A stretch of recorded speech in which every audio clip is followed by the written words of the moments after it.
This is LBC from Global, leading Britain's conversation with James O'Brien. 3 minutes after 10 is the time. In many ways, the most important story to note today is the 7th anniversary of the Grenfell Tower tragedy. We will be speaking to people involved then and still involved now in that sorry night. Anniversary. So rest assured we'll be marking that moment properly today. But we'll begin with something a little bit, well, I was going to say a little bit left field. I'm not sure it is. There's quite a lot going on in the context of Brexit. There is a lot of disillusionment, perhaps is the right word, with Keir Starmer after it was really relegated almost to an afterthought in yesterday's Manifesto reveal. But do you know, at the same time, there's an indication of perhaps why it has been relegated to almost afterthought status in today's Daily Mail, which I appreciate. It's not the influence that it used to be, but I think it's still pretty much the house journal for the terminally deluded and bilious, and they managed to get almost a half-page story under the headline "Surprise! Now he says all of Boris's Brexit deal is up for negotiation."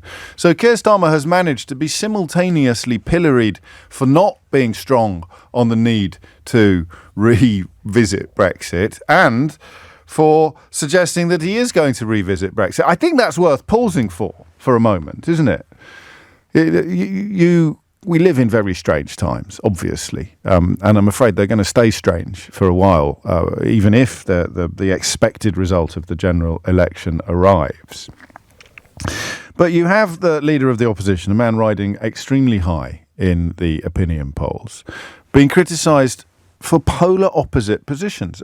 People who are criticising him for both X and Y at the same time. He is being criticised by the right for saying that Brexit is up for negotiation, and he is being criticised by actually right, left. I know it feels like it fits on the Brexit debate, but it doesn't, does it? Of course. So he's being criticised by the Daily Mail, which you could see as the sort of house journal of people who thought that Brexiteer was a positive label to have tattooed across your forehead rather than a mark of eternal shame. And he is being criticised by people who knew and explained the ridiculousness of becoming the first population in history to vote to impose economic sanctions on itself. Criticising him for not essentially pledging to revisit it. Sometimes I get on air and I know roughly what I'm going to be talking about, but I don't know the specifics of it. And as I thrash out the specifics, I find myself, I'm taken by surprise by what I'm saying to you. So I hadn't clocked the absurdity of this contradiction. Anyways, it's the essence of Brexit, is that Keir Starmer is now getting it in the neck for promising to revisit Brexit and getting it in the neck for not promising to revisit Brexit from two completely different constituencies, which I think forms a fairly neat foundation stone for elements of the conversation that I'd quite like to have, because it is to the novelist Robert Harris that I would turn your attention next. Harris, of course, perhaps best known for Fatherland, but a writer of immense acumen, and I think a former political editor of the Sunday Times. And he tweeted last night, "Brexit, the great unmentionable of this election, is really what has done for the Tories. It's infuriated both those who voted to remain, who see it as a colossal self-inflicted disaster, and those who voted leave, who think they were told a pack of lies. Result, annihilation." So the question of whether the imminent Tory annihilation is perhaps all down to Brexit. And that might form the first part of our conversation today, because, inevitably, media who prioritise clicks over actual content are spending far too much time reporting on the fact that Nigel Farage's party has overtaken the Conservatives by 1 point in one poll. It is a moment, absolutely newsworthy, but obviously not on anything like the scale that some people would describe. The point is, of course, that the man who lied longest and loudest about Brexit is in some ways the chief beneficiary, if Robert Harris is right, the chief beneficiary of the damage that Brexit has done to the Conservative Party. So I've got two questions, really, one about the Tories and one about the Labour Party. I think we'll start with the Labour Party, and that question is, has Keir Starmer got it right? Has Keir Starmer got it right? Does the fact that he's been attacked for doing something that he's also being attacked for not doing prove that, on this at least, the theory of the Ming vase is absolutely in place? It is such a tricky business that to draw any attention to it whatsoever would be hazardous, would be deleterious, would be a vote loser. I do get frustrated. I'm not going to lie to you. When people like Angela Rayner, you can tell. There were a couple of things last night where she was being party before person, party before herself. You could tell that in her bones she wants to get rid of the 2-child limit on benefits, and quite rightly, Julie Etchingham asked her how she could end up on the other side of the argument from Suella Braverman on something like that. Suella Braverman, of course, untethered completely from reality, but even a stopped clock is right twice a day. And you know that the Labour Party is full of people, including, oddly, including Keir Starmer, who recognise the ridiculousness of what we've done, but think that it is more important to stay quiet. So there's a few bits of Robert Harris's tweet that I find interesting. I think he misses out the people who voted for it and realise that it is a colossal self-inflicted disaster. So the people who are most responsible for the shift in the polling, and the polling is now pretty powerful, although not powerful enough, I don't think, to make it a no-brainer for the Labour Party to go in on this. But if you look at the polling that the Labour Party have, do those of us who think Keir Starmer is wrong not to revivify the Brexit argument, do we have to shut up and sit down? So whatever frustration we may feel, whatever frustration you may feel, the fact that it is all currently going so well, coupled with the fact that he can be attacked simultaneously for both doing and not doing the same thing, as in revisiting the ludicrous arrangements that Boris Johnson and David Frost signed us up for, does that prove that he is actually getting it right? Or is it an act of political cowardice? We'll start with that, and then we may get on to the question of whether or not the biggest hole below the Tory waterline is actually caused by Brexit, and the strange situation that conjures up of the man who lied loudest and longest about Brexit being the beneficiary of Brexit's inevitable destruction of the people charged with delivering it. I mean, if the stakes weren't so high, the irony would be delicious, wouldn't it? But we may move on to that. So I want to begin with that question there. It's Keir Starmer getting it in the neck for not being more robust about the need to revise Brexit, and getting it in the neck for apparently saying that he is going to revise Brexit. Has he actually got the issue correct? Hit the numbers now, you will get through. 0345 6060 973. John in Exeter says the polling suggests he has got it absolutely right. Revisiting Brexit at this point would be the equivalent of tipping TCP onto an open wound for those who are currently considering voting for the Labour Party, but who perhaps voted for Brexit previously and have not voted for Labour in the past. I mean, there comes a point where you wonder whether the prioritisation of achieving power over almost everything else becomes more bad than good. But I don't think we're near that point yet. I kind of just want a form of reassurance, in a sense, that, I mean, the thing is, if you know that it needs to be revisited, then you can probably console yourself with the thought that it needs to be revisited. The inevitability of gravity coming back into play again, of improving our trading relations with our closest geographical trading partners. I mean, the madness, in fact, of making it harder to trade with our nearest trading partners is one for the history books. And yet, the sense from his words that he's not intending to, quotes, reopen old wounds, end quotes, is impossible to ignore. Brexit, says Richard, is for the next election. So that's where we'll go in on this. So start off with Keir Starmer. Has he got this right? And in many ways, the more committed a Remainer you are, the more powerful it is for him, for Starmer, if you agree with what he's doing. I am going to, without even putting my tongue in my cheek, I'm going to describe myself as being 52-48 on this. It's heart versus head stuff, isn't it? Head says, yeah, he's probably got it right. Heart says, oh, for God's sake, the sooner we undo this epochal harm inflicted on us by liars, cheats and chanters, almost all of whom are fleeing the stage before the curtain even comes down, then heart kicks in. So I would say genuinely 52-48. But what do you think? Has he got it right?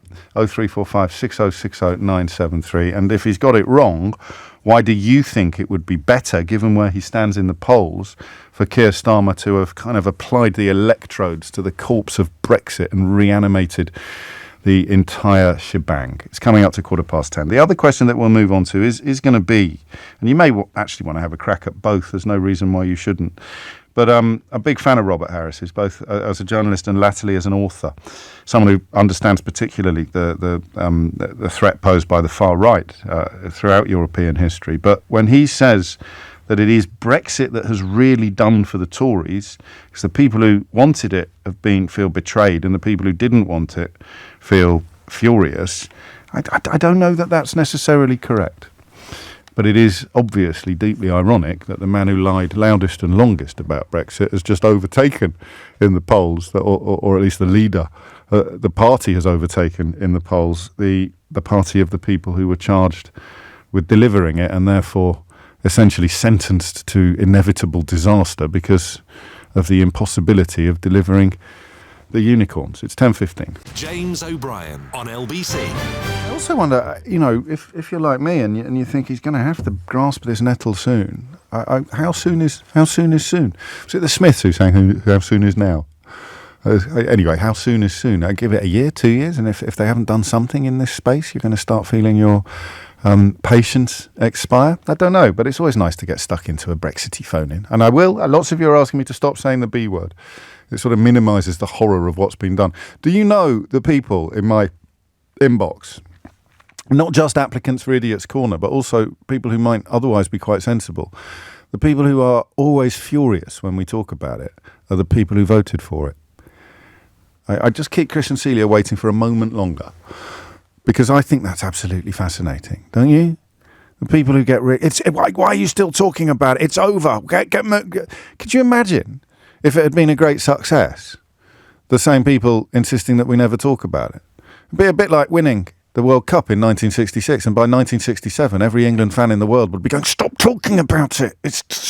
Why are you still going on about it? You won.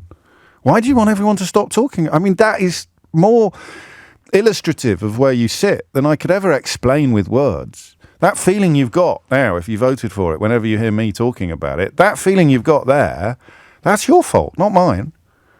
It's a bit like when they say if you rub an animal's face in its doings, then it won't do a whoopsie on the carpet again. I don't know whether that's true or not. I've never tried it. But the people who hate me talking about it, it's a bit of a mystery that you're still listening. But the people who hate me talking about it are the people who voted for it and thought it would be brilliant. So how can you be cross with me and not be cross with the people that told you it was going to be brilliant? Anyway, I don't know. But it's Keir Starmer we're talking about today, to start with. Chris is in Chelmsford. Chris, what do you reckon? Has he got it right or wrong? I think he's got it right on the basis that the most important thing that faces this country is getting the Tories out and stopping the damage they're doing. If we try and relitigate Brexit, the right-wing media will just seize upon it and turn it into another Brexit election. And there's no votes in it either, really. No, not really. I mean, the things in the country that actually affect people, whilst Brexit is a cause, have been transcended by the totality of the problems we have in the country regarding the cost of living and the idiot policies that are coming out. And so, therefore, I think trying to get Labour into power and reset everything onto a better trajectory is a far more important thing to do than relitigating Brexit. For how long? For you personally, for Chris in Chelmsford, how long is the moratorium, if you like?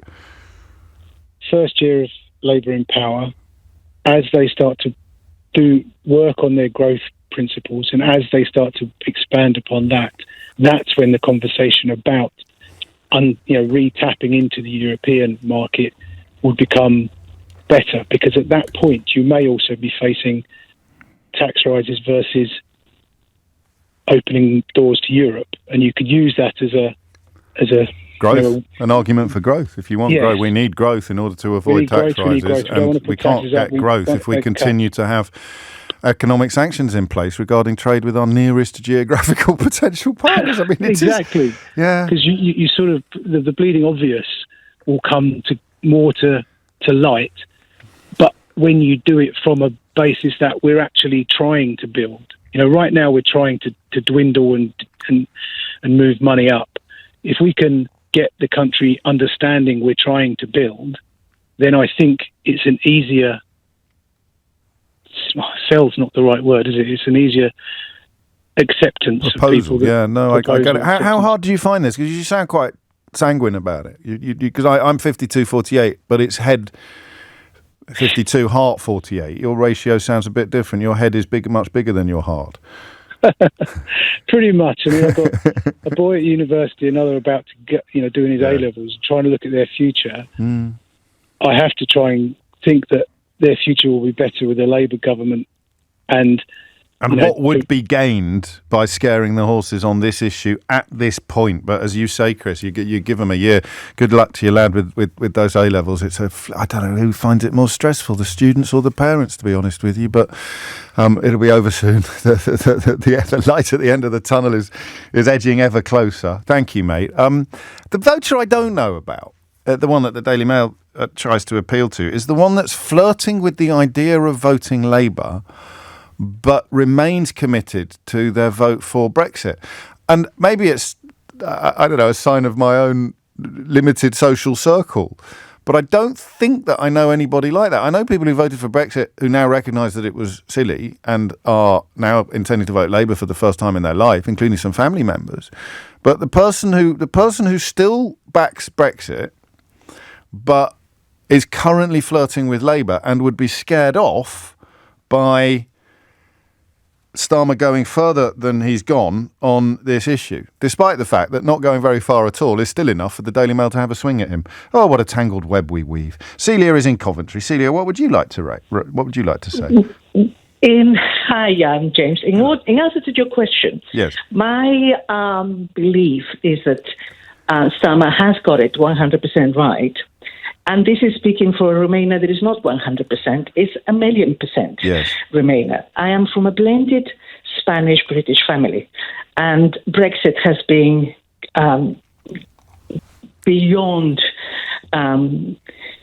horrible for us. Yes. So I would like nothing better than for the UK to rejoin the EU. But the situation is that when it comes to rejoining, why would he do that on the basis that... It doesn't necessarily have to be rejoin, which I don't think is going to be up to us anyway, but just having a more robust resurrection, if you like, of the issue. Yes, and I totally get that, but not from his point of view as the leader of a political party in the UK, okay? Because he needs to bring the entire... not the entire, I mean, that's impossible, but he needs to maximize his voting base, okay? Yeah. So that is it's counterproductive, if nothing else.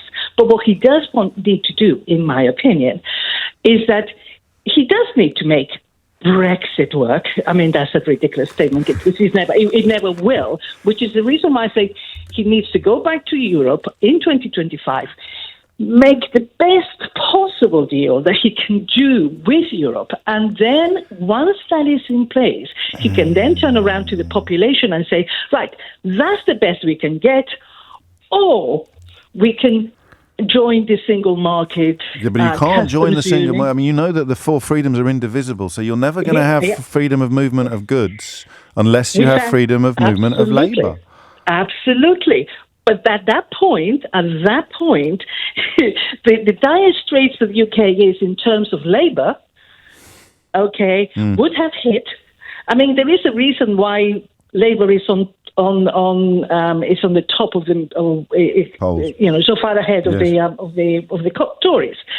So by that time, giving enough time, I don't know this for certain, but I would think that if the population can see that they've done their best. They've had a few years to train their own, and still there's not enough. Then maybe they could go back to the people with that offer at the next general election. They can see that, freedom of movement was half the immigrants that there currently is when there is no freedom of movement. So time will make a bit more rational thinking. And not just time, but dare I say it, when those in power are telling you, which is the opposite of what's been happening right now. Yeah. I mean, the that EU sense has been vilified left, right and centre. Yeah. And you're going to have, I can't say that, but there is a possibility, of course, that we will have some of the key architects of Brexit sitting in the House of Commons, which will actually make it easier to point out how completely those lies of 2016 have been blown to pieces. Well, you give even longer then to Keir Starmer. You're saying it's a second general election issue, and by then, if they've delivered on some of the other areas, and the demographics of this are absolutely crucial to understand the ageing population and the need for labour is going to become almost unignorable or irrefutable. We've got an Idiot's Corner for two reasons. Not only is Rob in Idiot's Corner for proving my point about the people who hate us talking about this being the ones who actually voted for it and thought it was going to be brilliant, but he also calls himself Big Rob on WhatsApp, which is, I mean, unless you're 11, mate, in which case you probably should be at school. That's tragic. But anyway, dear O'Brien, shut up. Boring Brexit yet again. And here come your selected callers.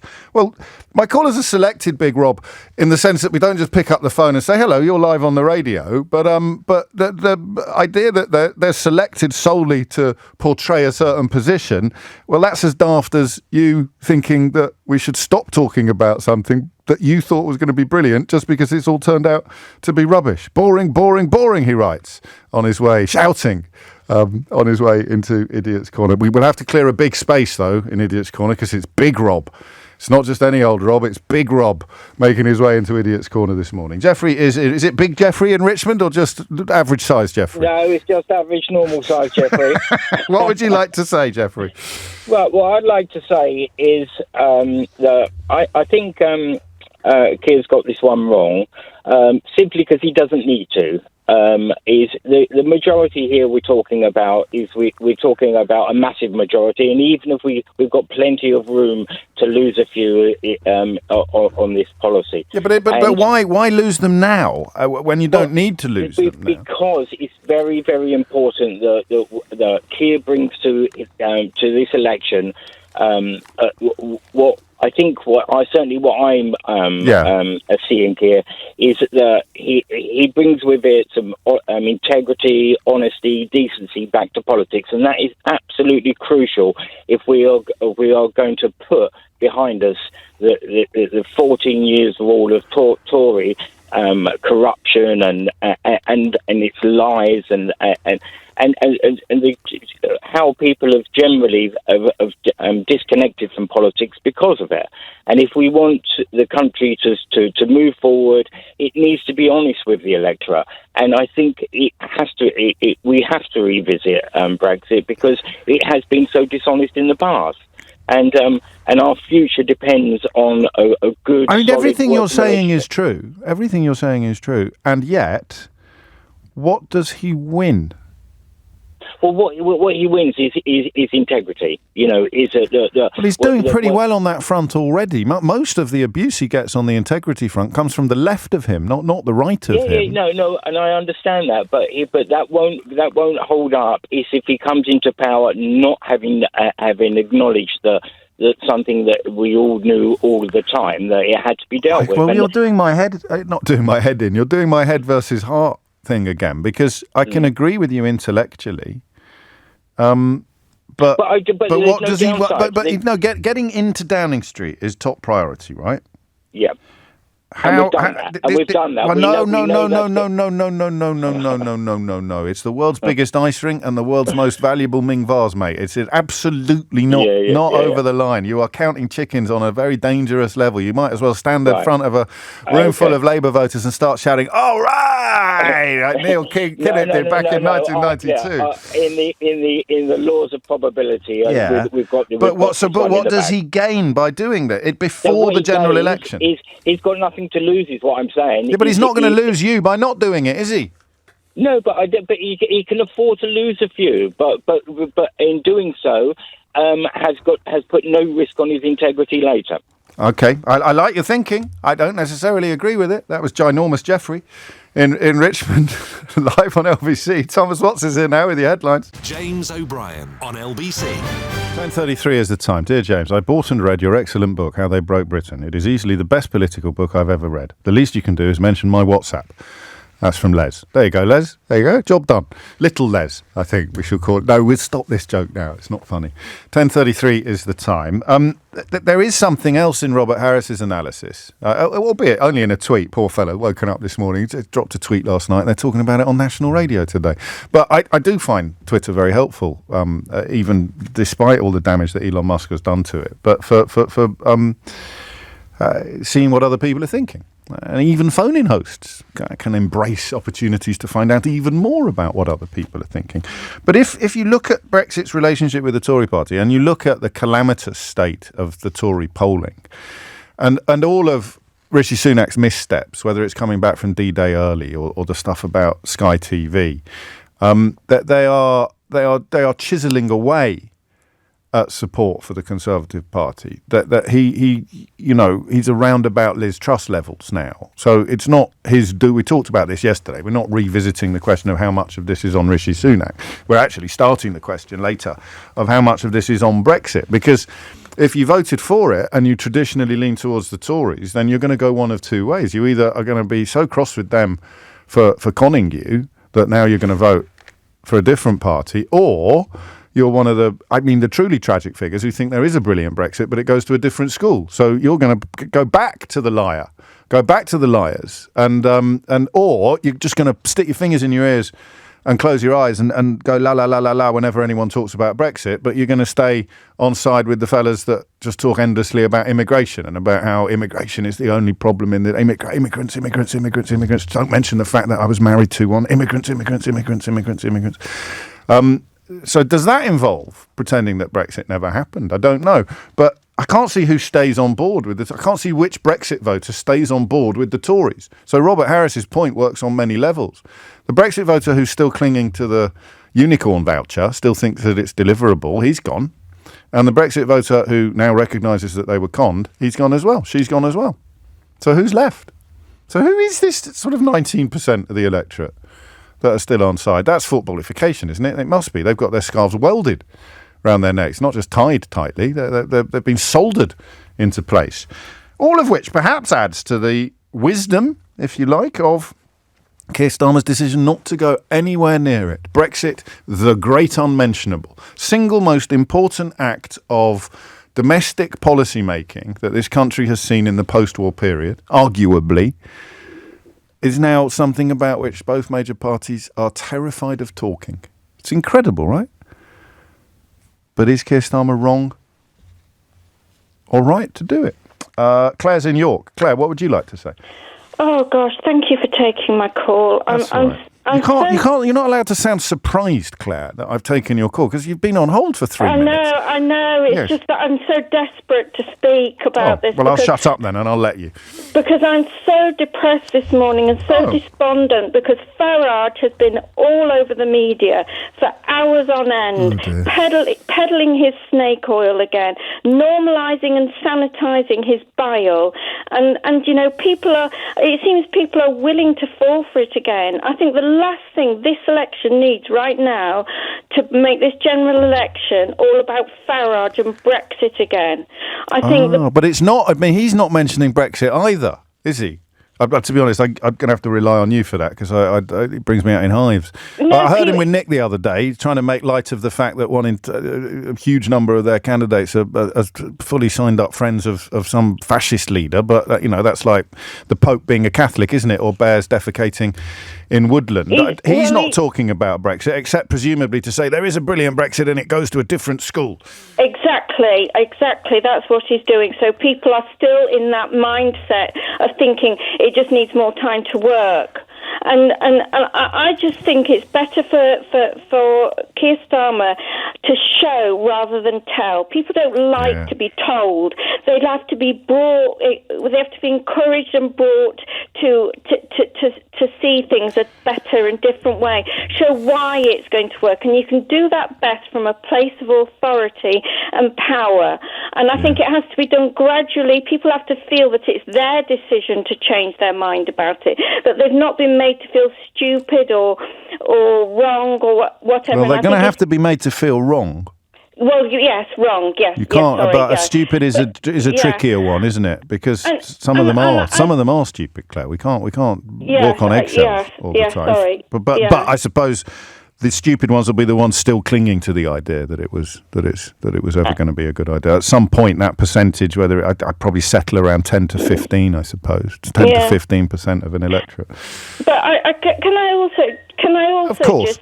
There's something else I want to say that's slightly off topic but slightly connected. Is that I just don't think Labour can win. All over the media this morning there's the demonisation of Labour about this child cap business. It's like, 1 minute they're being demonised for having being profligate with money and high tax and all this, and then the next minute, why aren't they being bolder about doing more? So I mean, it's just like they can never win with right wing media unless. But that's 'twas ever thus, Claire. 'Twas ever thus.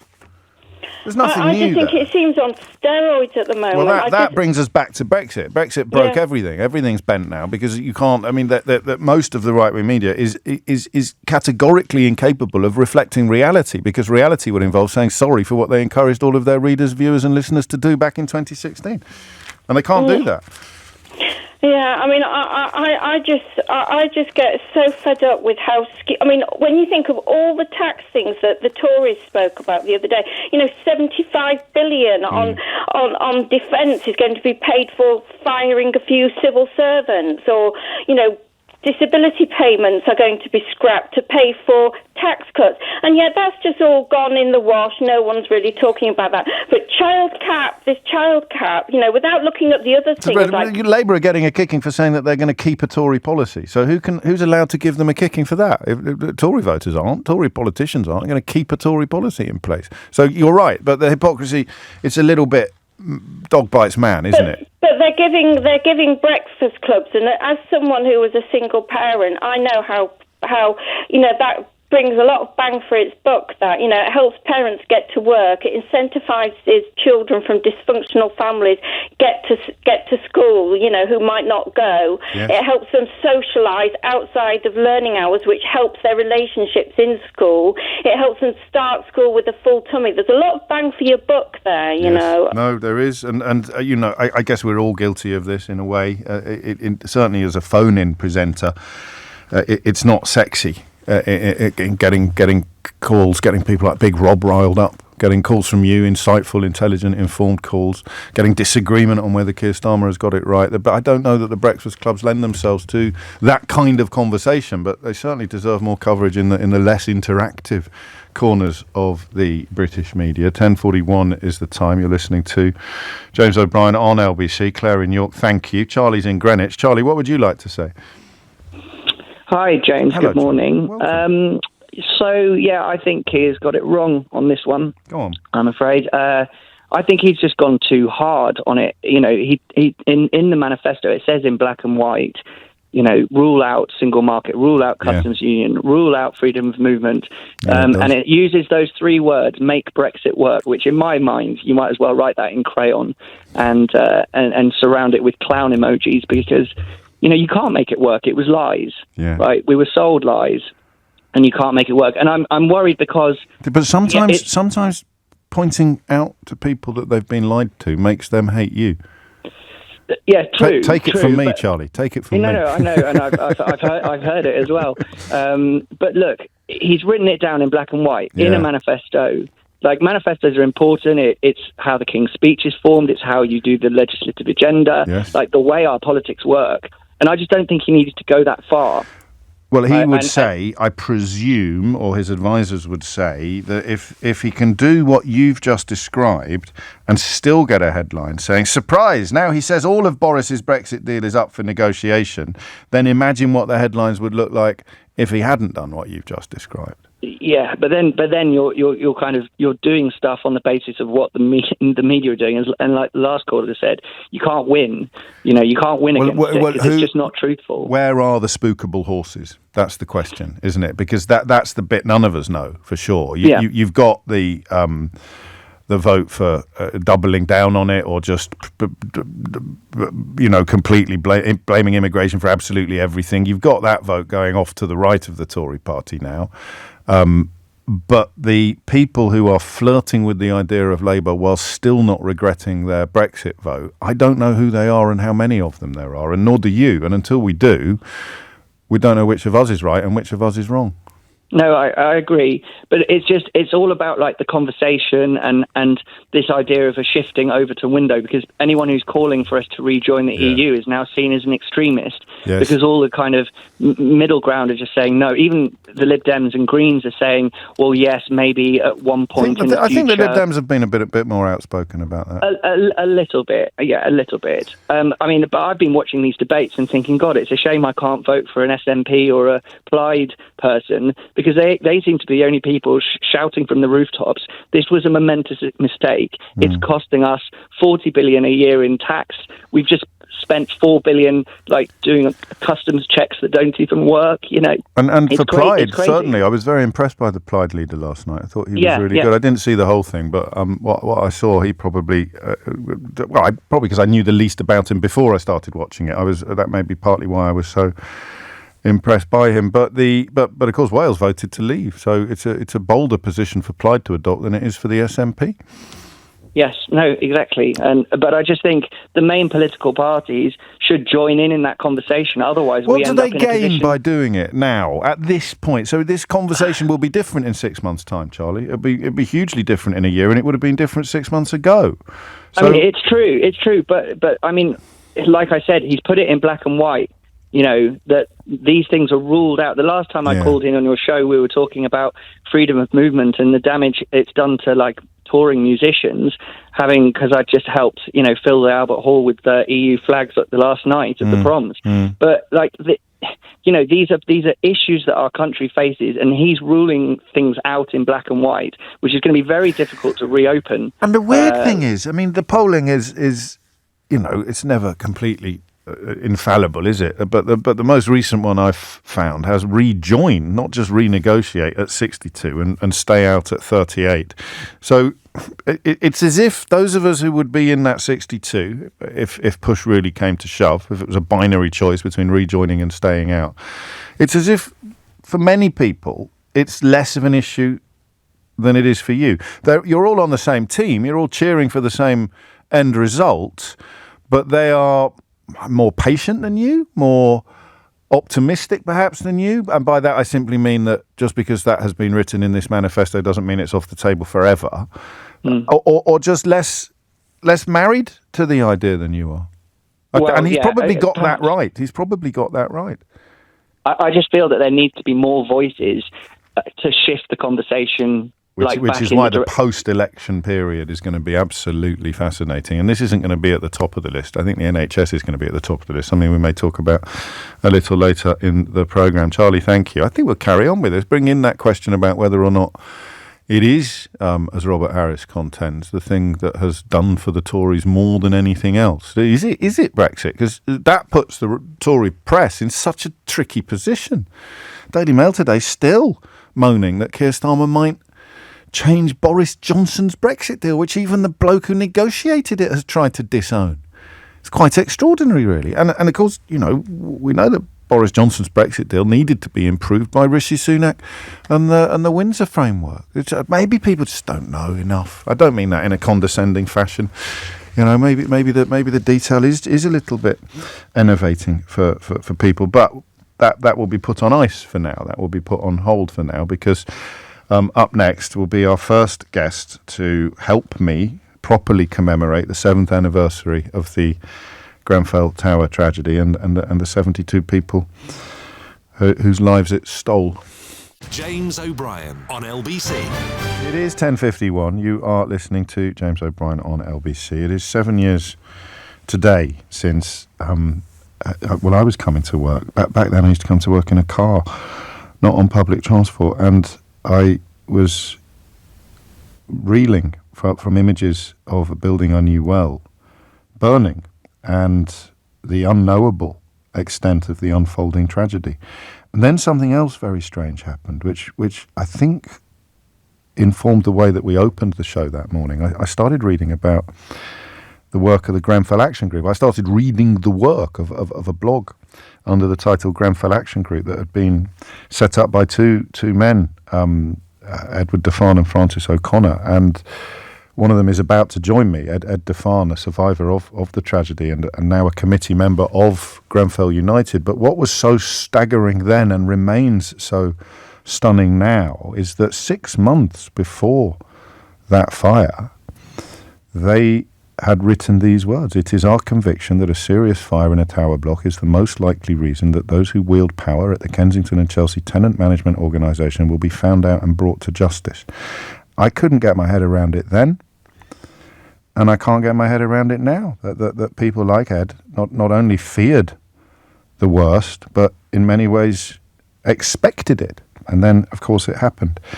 But we begin this conversation, Ed. Thank you for joining me today. I hope you're well. With I guess, a status report, 7 years since the tragedy, and I think I can probably safely predict that the kind of progress you might have hoped for has not materialised. Morning, James. I mean, in the days after the fire itself, when I stood underneath the carcass of the tower, I was quite convinced that it would be, probably naively now, but it would be the catalyst for change. So, I mean, I actually felt like deep societal change. 7 years later on, as you say, it's a depressingly familiar story that we feel so little progress has been made.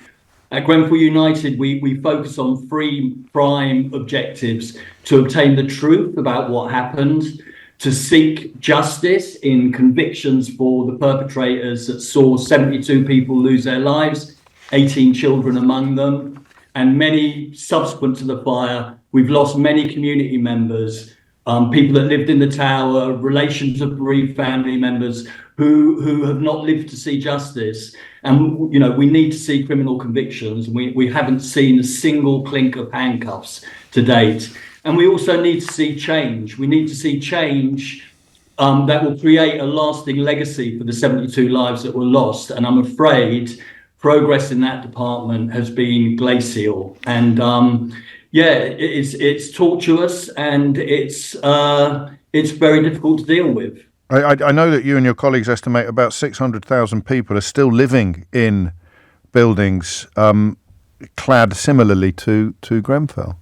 I mean, that is, everyone listening now, Ed, is going to reel from that statistic, and then humans being humans, they'll move on to something else. We'll forget about it and move on. For you and your colleagues, you can't. These statistics, these figures must haunt you. I mean, it's unbelievable. I mean, we can move on, but also, you know, we're going to the ballot box soon. We've had to put up with a government who have, over the last 7 years and 5 years since the Phase 1 report, demonstrated inaction, indifference and incompetence. Because if they hadn't done that, they would have delivered on some of the meaningful change that needed to happen. We've had 4 prime ministers. We've had, I think, 8 secretaries of state. And I have genuinely lost count of the amount of housing ministers we've had. Yeah. And I mean, we can't, you know, as campaigners, as bereaved and survivors, we can't deliver the change that needs to come. We can advocate for it. we can try and hold those with power accountable, but we can't deliver. And the people who have had responsibility to deliver have failed us.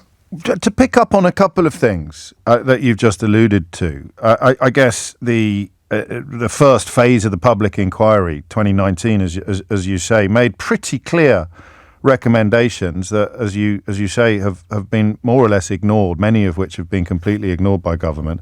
And then the personal emergency evacuation plan, which people listening may not be fully across, but this was in many ways a response to the fact that 41% of the residents who died that night had disabilities, and this would provide any disabled resident of a building with a personal plan to get them out of a building safely in the event of a fire.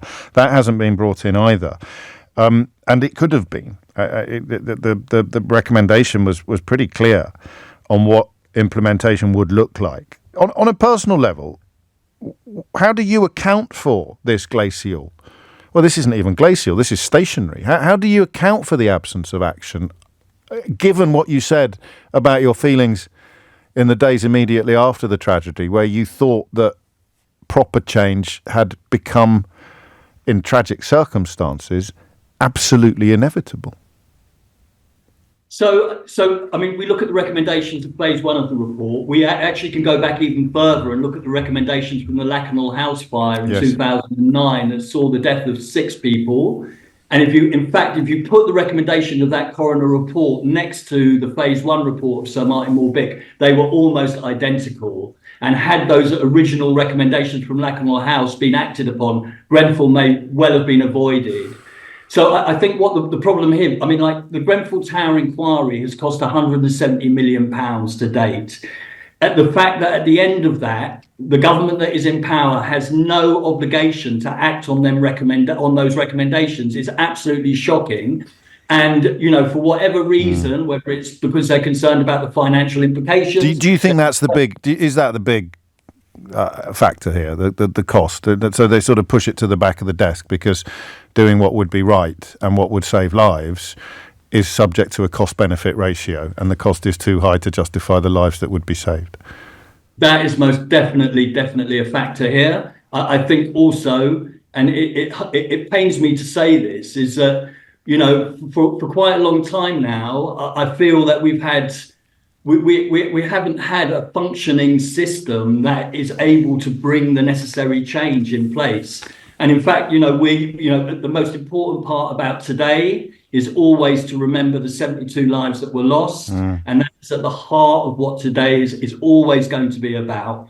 But also, we're working with the infected blood campaigners, we're working with COVID bereaved families to call upon whichever party forms the next government to implement a national oversight mechanism, which very simply is a independent public body that will analyse, monitor and follow up on recommendations by public inquiries to ensure that governments can't just kick them into the long grass, and to ensure that, you know, the changes that need to happen from these public inquiries are acted upon. And the call for that national oversight mechanism is indeed in honour of the 72 loved ones that we will all be commemorating today. There's a silent walk tonight, I think, Ed, in North Kensington.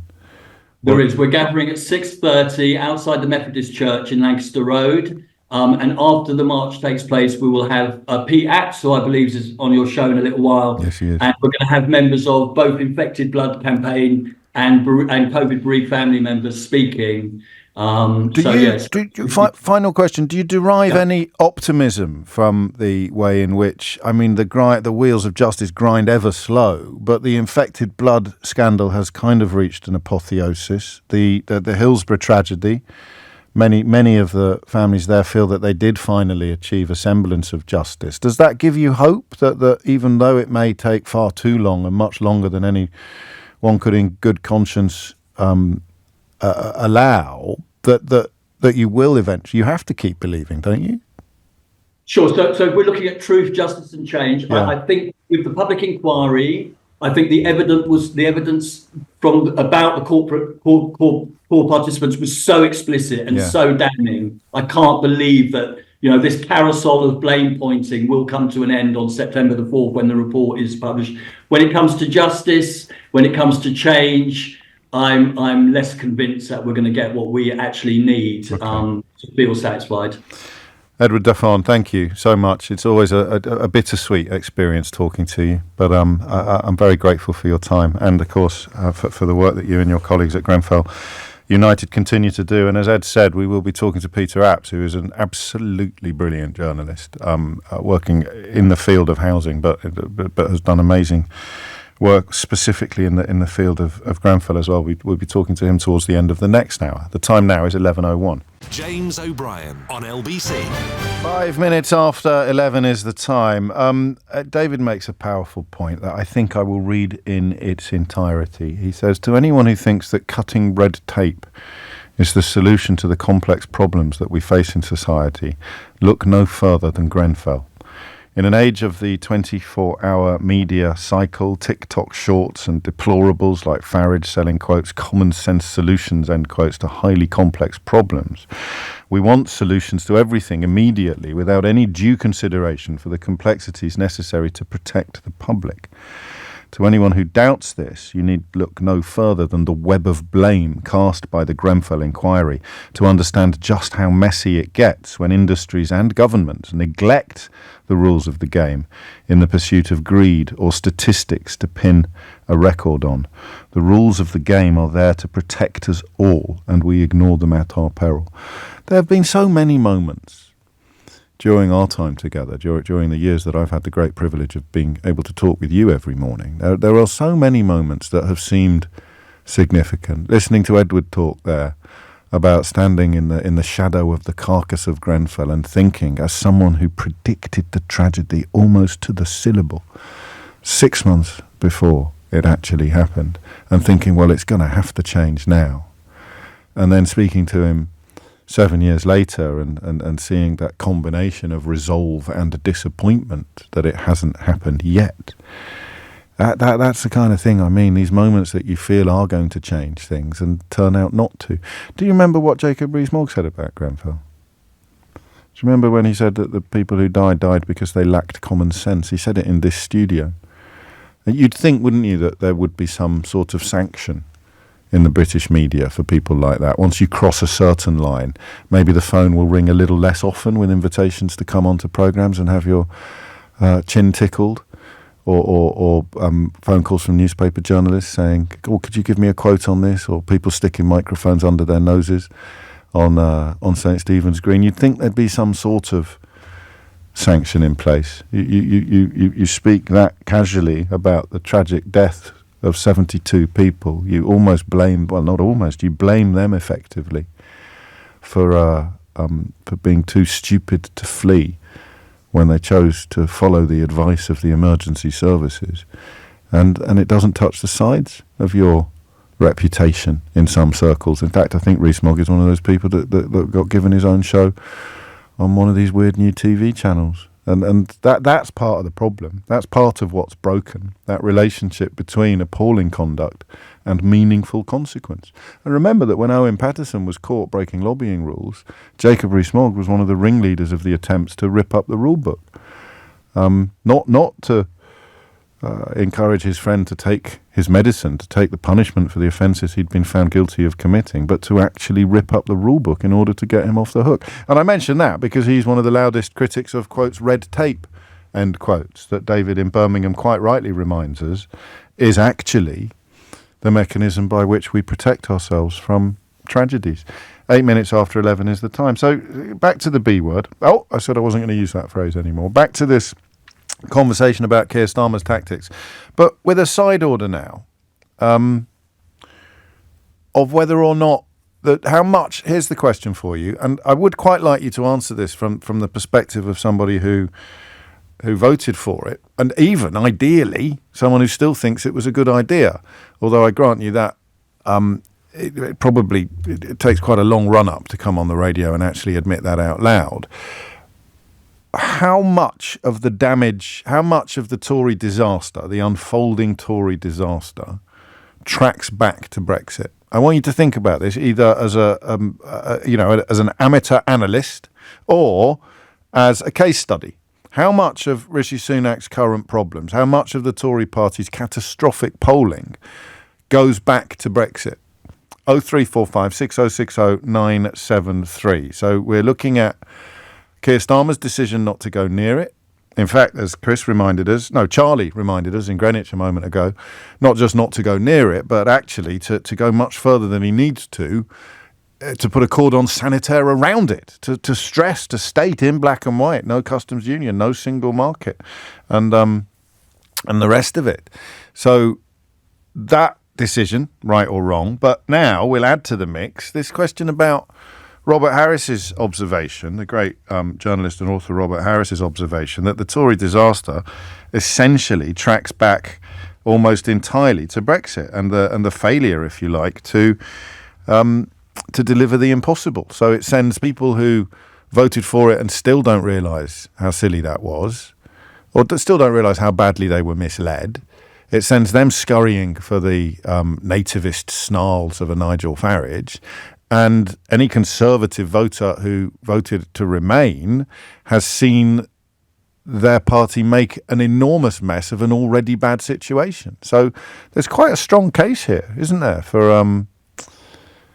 There's quite a strong case for arguing that Robert Harris has a point. How do you see it? How much of the Tory problems can track back to Brexit? 0345 6060 973 is the number that you need. 11 minutes after 11 is the time. And of course, the other problem with this omerta, this phrase that Robert deploys, the great unmentionable, the other problem with that is it means we're not getting the full picture. You're not getting the full picture of how many problems are being caused by the aftermath of this referendum result. And that's why, I mean, bless their little cotton socks, or indeed in Big Rob's case, bless their big cotton socks. That's the problem. That's why we have to keep talking about it, because, you know, news this week, I don't know if you're aware of it, Dutch lorry drivers are considering just not coming here anymore. It's too much of a faff. They don't need to. There's lots of other places they can go to earn their wages without having to drive consignments into the United Kingdom. This is the Netherlands, not Kuala Lumpur. This is just a hop, skip and a jump away. But we have made it such a faff to come here that they are now considering not coming here at all. And that you won't read that in the Daily Mail. Probably won't hear it on the BBC. Forgive me if I'm wrong, but that's the problem. And that the omerta, or tempting though it would be to say, let's all never talk about it again. You can't if the ramifications continue. If the ripples from that massive brick lobbed into the pond of the United Kingdom in 2016, if the ripples aren't going anywhere, you can't ignore them. They're washing up on our shores all the time. Back to Starmer, though, I think. Patrick is in Reading. Patrick, what would you like to say? Hi, James. How are you? Very well, mate. What's on your mind? So I think with Starmer, I think he can't talk about it yet. And there's kind of three reasons for that, I think. I think the first one is it was your caller before, Charlie, mentioned it really, really well about kind of the psychological element of telling a country they're wrong, or the electorate they're tricky. Wrong. And kind of having to drag people slowly towards that realisation. I think it's something similar that Blair and Brown did in their first term, like 2 or 3 years of sticking to Tory spending policies. People were like, that isn't great. And then they kind of came in with working tax credits, child tax credits. And people kind of thought, that's a bit better. I think the second element, and I think this is maybe where I personally believe, I've got no evidence for this, just an opinion. That's the spirit. Yeah, exactly. I mean, we're talking about Brexit. That's the fashion. So I think that line may have been edited in the manifesto or added after Farage entered into the election. So we're back to the Spookable Horses, aren't we? Which is definitely a name for a band. I think one day someone should start a band called the Spookable Horses. But I don't know how spookable those horses are. How many spookable horses are? People who are flirting with Labour, but if Starmer didn't do what he's done, they would be tempted to flirt with Farage, if you could just bleach your mind. I don't want to do that. Although there was a comment on X about Penny Mordaunt flirting in inverted commas with Farage, and that was I don't think you need it. I don't think anyone that benefits from you bringing that to our attention, mate. No, I'm sorry. But I think that comes to the second point, where it's the opposition to the idea, which is and Starmer was very adept at taking weapons away that can be used against him. I think this is, I mean, minus Farage, of course, the biggest weapon of all is talking about Brexit in a very positive way, the EU in a positive way. I think that's the fuel to the fire for something like the Daily Mail or whoever to start saying, look, see, he's going to do it. And then that changes. Which they're doing anyway, but they'd be doing it with a lot more oomph if it was actually true, as opposed to doing it, trying to do it when he's actually done the exact opposite. Exactly. And what I think the kind of calculation from Starmer's point of view is, let's see what happens if Farage does get elected as an MP. Let's see what happens around him potentially cannibalising the Conservative Party, potentially becoming leader, all of these. But Starmer's very good at getting rid of leaders of opposition parties. It's him that trapped Johnson into lying in Parliament, which is what finally kind of got rid of him. And I think he would be focused on doing that with Farage. I think that leads on to the third point, which hasn't really been mentioned, is it's the other side of the conversation, which is at this point the EU doesn't want us back. No, okay, and we don't we don't even come close to meeting some of the preconditions, which is why the Rejoin polling is a little bit, I don't want to say silly, but unhelpful perhaps. Yeah, and I think as well, like Starmer talking about growth so pervasively, I think that's a coded message to the EU. Exactly, of saying two things. So one, growing the economy to a point where it's more stable. Two, having that the elimination of the conversation of people saying, oh, the EU are terrible. But also three, I think probably the most important point is getting the pound to a really strong position where it can't be on the table to become part of the euro as well, because that would be potentially a deal breaker from our side. And and I think the point you made around the Conservative Party, I think it's pretty much the thing that's done it for them, because they campaigned so extensively for this. It was going to be the panacea. It was going to be the solution to all of our problems. It was going to be the light at the end of the tunnel, the holy grail, the Santa's sack. All of it was going to be amazing.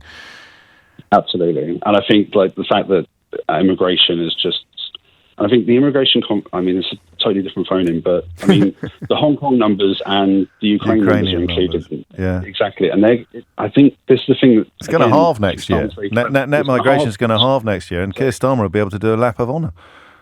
Exactly, and I think that's the thing that people don't want to say.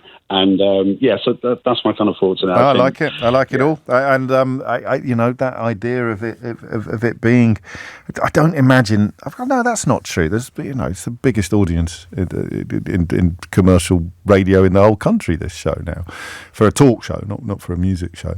There's still a few bigger than me on that front. But the idea that there's nobody listening who voted for Brexit and would be tempted to vote for Keir Starmer's Labour Party this time round, but not if he looks like he's going to start undoing Brexit. That I don't know how you count them.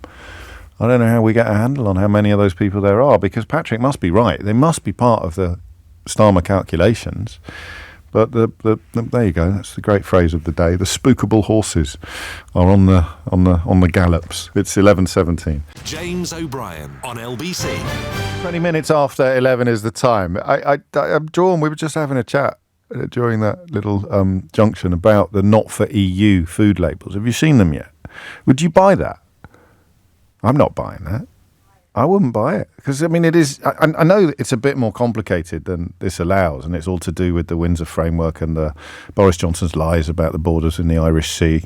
But it's essentially a label saying hasn't been checked as rigorously as it would have been if we were still in the EU, isn't it? We could do this as a side order on the phone-in, actually. It kicked in about October, but I think I've seen one on a chicken recently. Have you seen one on a chicken? I think I've seen one on a chicken. I'm not going to buy a chicken that says not for EU. Is that fair? I think Joyce in Sheffield rang in with this, and she's seen one on a chicken as well. I love the idea. I get a bit obsessed with the idea of you turning on your radio just at a little moment and wondering what on earth we're talking about, which is why sometimes I have to repeat myself. But if you turned on your radio now and you heard me say Joyce in Sheffield has seen one on a chicken, what would you guess? What would be the top 5 possibilities that we were talking about? Joyce in Sheffield, right? She's seen one on a chicken. WhatsApp me now with what you think we're talking about. Can you get it on gammon? Has anyone seen it on gammon? Has anyone seen not for EU on a gammon steak? Because they'd probably go like hot cakes, wouldn't they? People will be hoovering them up. They're not for EU gammons. That's absolutely perfect cuisine for a certain part of the population, I'd have thought. So I don't actually know, but I was slightly surprised to see one on a chicken. See what on a chicken? Not for EU, like the sticker that says it. And that can't be great news for farmers, can it? They're on every product in Northern Ireland. Well, they can't be on every product in Northern Ireland, but Niles and Derry, you've certainly seen a lot of them. We buy them and we take them across the border because we've got no other choice. I don't know if you should be doing that. Are you allowed to do that for personal consumption? I presume, of course you are, yeah, but you're just not allowed to sell them. Oh, dear. But anyway, it was all a brilliant idea. 22 minutes after 11 is the time. What's your WhatsApp number, please? Says this texter. Well, guess.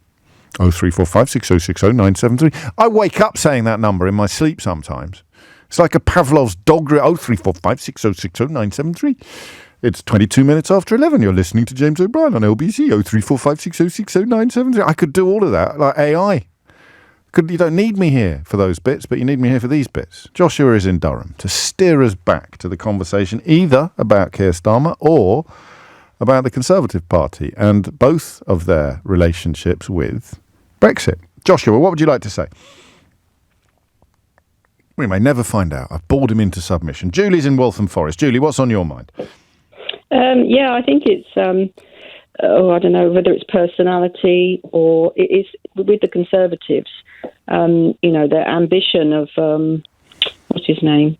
Cameron was the problem in the first place, wasn't it? He agreed to do the referendum if he was going to be leader. Isn't that the case? If he was going to be Prime Minister, they campaigned on it in order to stop the Conservative Party. And here's the funny bit. No, you've got to say this out loud, Julie, because this is the funny bit. Because in order to stop the Conservative Party hemorrhaging support to Nigel Farage's outfit. So that's worked out well for him, hasn't it? No, not at all. But the thing is, you see, it's like Starmer's not going to be, suddenly giving any suspicions about Brexit, going back on the deal, on the 48-52, whatever it was, because if they just don't read a lot, do they? I'm not casting aspersions on the, the intellectual capacity. You are a bit. But they don't read a lot. Who? So they'll go, Brexit voters, they didn't read a lot, did they? Well, they did. They read the Daily Mail, they read the Daily Telegraph, they read the Sun, they read the Daily Express. They read loads. And it would get them what they wanted. It got them what they wanted. But they didn't read the consequences. So hence you got people They didn't believe retired. the consequences. They did read the consequences. I'm not picking hairs. It's picking hairs, splitting hairs, picking fights. They did. They just believed it was all nonsense. It was all called Project Fit. I've got sympathy for the people that you're maligning. But the thing is, what about the people that would retire or were living in the EU and they voted to leave? Yeah, I'm not resurrecting that conversation. We've had that 564 times. I want more from you on why the Tories' current disaster in the polls, how many of those roads lead back to Brexit? Oh, I think a big chunk of it all leads back to Brexit. The thing is, you see, they didn't put. All they had to do, Farage, all he had to do was put a great big, knee-jerk argument which people would latch onto, and that was it. He didn't have to justify it. And then you got Boris going on the same thing, get Brexit done. He wasn't ever going into the detail of it, and that's the problem. People just took and they still can't talk about it. None of them can still talk about it. None of them can still sort of say, well, that was a shame. And there's still, not even really mentioning the Windsor framework. You could arguably describe that as one of Rishi Sunak's finest achievements, genuine achievements as Prime Minister. But because it involved unpicking some of the entirely self-inflicted damage that Boris Johnson had done to our islands, then Rishi Sunak can't really make great capital out of that without annoying all of the newspapers that Julie and I have just alluded to as encouraging all of their readers to vote for the apocalypse. It's mad. It's not. I worry that when the general election comes around, my book's sort of going to drop off the radar. It's not going to matter anymore how they broke Britain. But it's so arresting to see it all assembled in one place. Well, at least I can't say that because I wrote the thing. But it is so arresting to assemble it all in one place. And to see how insane some of these continuing situations are. So Rishi Sunak essentially and successfully undid some of the stupidity of what David Frost negotiated with regard to Ireland. Do you know what David Frost said about the Irish bit of the negotiations? That he said, well, it would have all worked perfectly if the EU hadn't actually implemented what we agreed. I mean, how do you deal with people like that? Well, I know what you do with people like that. You give them a column in the Daily Telegraph next to Nick Timothy, who was responsible for calling the 2017 election because he thought Theresa May would romp home. So that's part of the problem, is rewarding these incompetents with more jobs and more attention all the time. But that bit there, Rishi Sunak arguably he deserves credit for it. That's why you've got the not for EU stickers on your chickens and your gammons.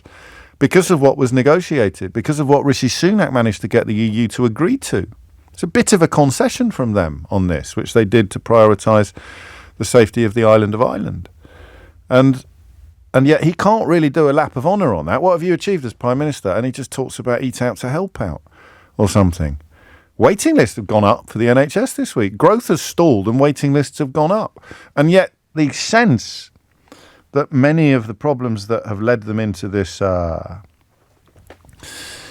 polling disaster go back to Brexit is impossible to shake. Then the mad bit, the how they broke Britain bit of this equation, is the fact that the man who lied loudest and longest about Brexit, Nigel Farage, is the one that is benefiting from the failure of the people charged with delivering the impossible to deliver the impossible. So, you know, I don't know, even if Labour get in at the next election and Keir Starmer does start trying to turn the oil tanker around very, very slowly, I don't know that some of these problems of a complete breakdown in standards and reality are going to go away.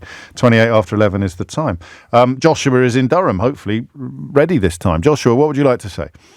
Hi, thanks for having me, James. You're very welcome. What's on your mind? Yeah, I enjoy the show. Well, I think Keir Starmer's actually playing an absolute blinder this election campaign. Yes. He's not mentioned Brexit, albeit that's fine. But no one has, to be honest. No, nobody has. He's on cue to get an absolute supermajority. If he gets that, I'm not allowing that word on my programme, Joshua, and it's not your fault. You're perfectly entitled to use it, but not on this show, because it's utterly meaningless and it doesn't have any relevance in the United Kingdom whatsoever, and I don't fully understand why people who should know better have fallen into the Tory trap of using it. There's no difference between a 200-seat majority and an 80-seat majority constitutionally, so the phrase supermajority is hereby banned on the James O'Brien Experience. Well, I might disagree with you on that. You can't. I've banned the use of the word. How are you going to disagree with me about it when the word doesn't even allow? I don't even allow the word on the programme. Okay. Well, he's going to have a majority. You can say a massive majority, but the supermajority is an importation of an American phenomenon that simply can't apply in our parliamentary democracy. Okay. Yeah. So he's going to be able to make essentially any laws that he wants to make. So if he wanted to change the way that we've left Brexit, he's going to be able to do that once he's got that majority. Yes. He's not mentioning Brexit, but what are Labour trying to do? They're trying to focus on the actual problems affecting people's day-to-day life. That might be contributing because of Brexit, but they're trying to focus on cost of living crisis. They're trying to focus on like food banks, all those sorts of things that real people are facing, and energy prices. Okay, we're coming up into summer, so it's not going to be as bad, but come winter, if they don't make any big changes, more and more people are going to be going to food banks, aren't they? Mm. So so it just doesn't feel whether it should or not, and it's possibly a failure of media that we don't understand how many of the problems you've just described are exacerbated by the fact that we've become the first population in human history to vote to impose economic sanctions on itself. Yeah. The public, there's two things going on. There's the facts and then there's the feelings, and the public are not interested in the role that Brexit has played in making the cost of living crisis worse. They're interested in how Keir Starmer's going to make it better. Exactly. I think people are just fatigued with the B word, aren't they? What? We've heard nothing but it. Wash your mouth out. You're on the James O Brexit programme. You can't say that. This is outrageous. Some people are fatigued with it. Largely, mate. You sound quite young, so I don't know what category you fall into. Largely, the people who are fatigued with it, the people who don't want to talk about it, are the people who voted for it. And I kind of think tough in their case. You voted for it. We're not going to shut up about it until we've started undoing the damage that you've done. But yeah, I grant you, some days I even feel, I don't know if I can face another conversation about this. Yeah, I mean, we had Boris Johnson saying he had an oven-ready deal. It came out more half-baked, really, didn't it? I mean, It's been an absolutely unmitigated disaster. And I think, well, what was a throwaway manifesto pledge from David Cameron has turned into this absolute abomination. And the man who lied longest and loudest about it is the one who's benefiting most from it in the polls at the moment. It is evidence, once again, of the breakages, the breaking. And speaking of polls, a new one has dropped while we have been on air, puts Labour at 43, the Conservatives at 19, the Lib Dems at 11, Reform at 16, Greens at 6, SNP at 2, and others at 3%. 32 after 11 is the time. Thomas Watts is here now with your headlines.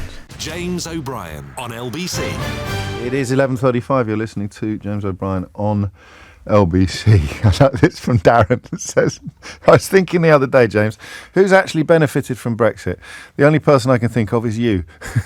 This is the cross that I bear, Darren. I have benefited enormously from Brexit, but you know, I always say when people point this out, I say, yeah, very good for business, very bad for the soul.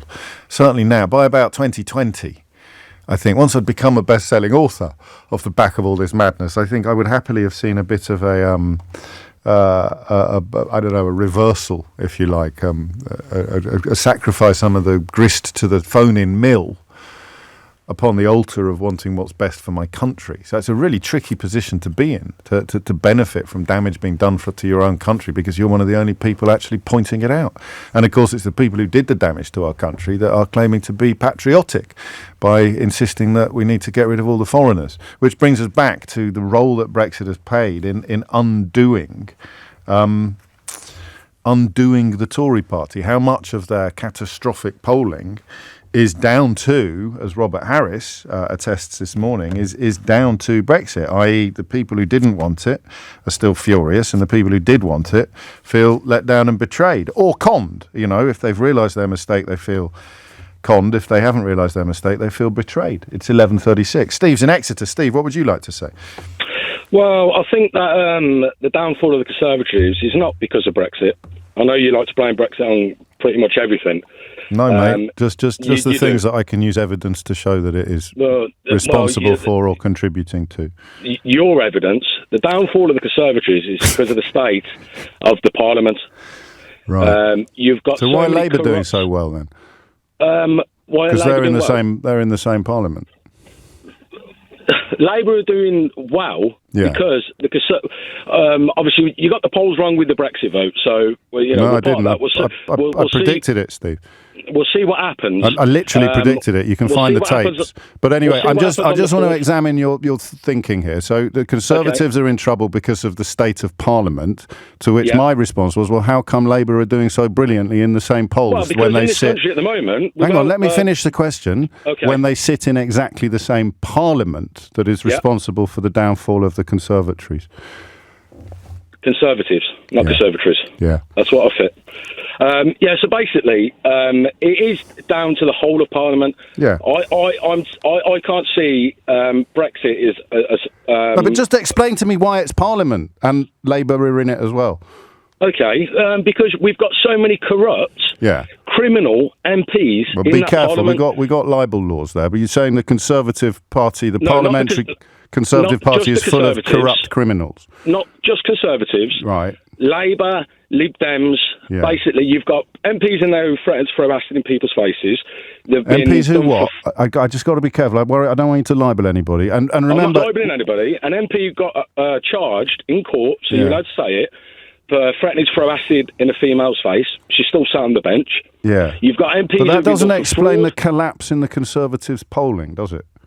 Because they've been We're talking in power about, 14 years, Steve, and they haven't delivered anything. There's no need for us to fall out. We're talking about the collapse in the Conservatives' polling. Yes, the Conservative Party's polling. So the behaviour of MPs from other parties is not going to be the reason why the Conservatives have hemorrhaged support. So no, I know. So your answer to that question, if we both slow down a bit, your answer to the question of why the Conservatives are hemorrhaging support is the state of Parliament.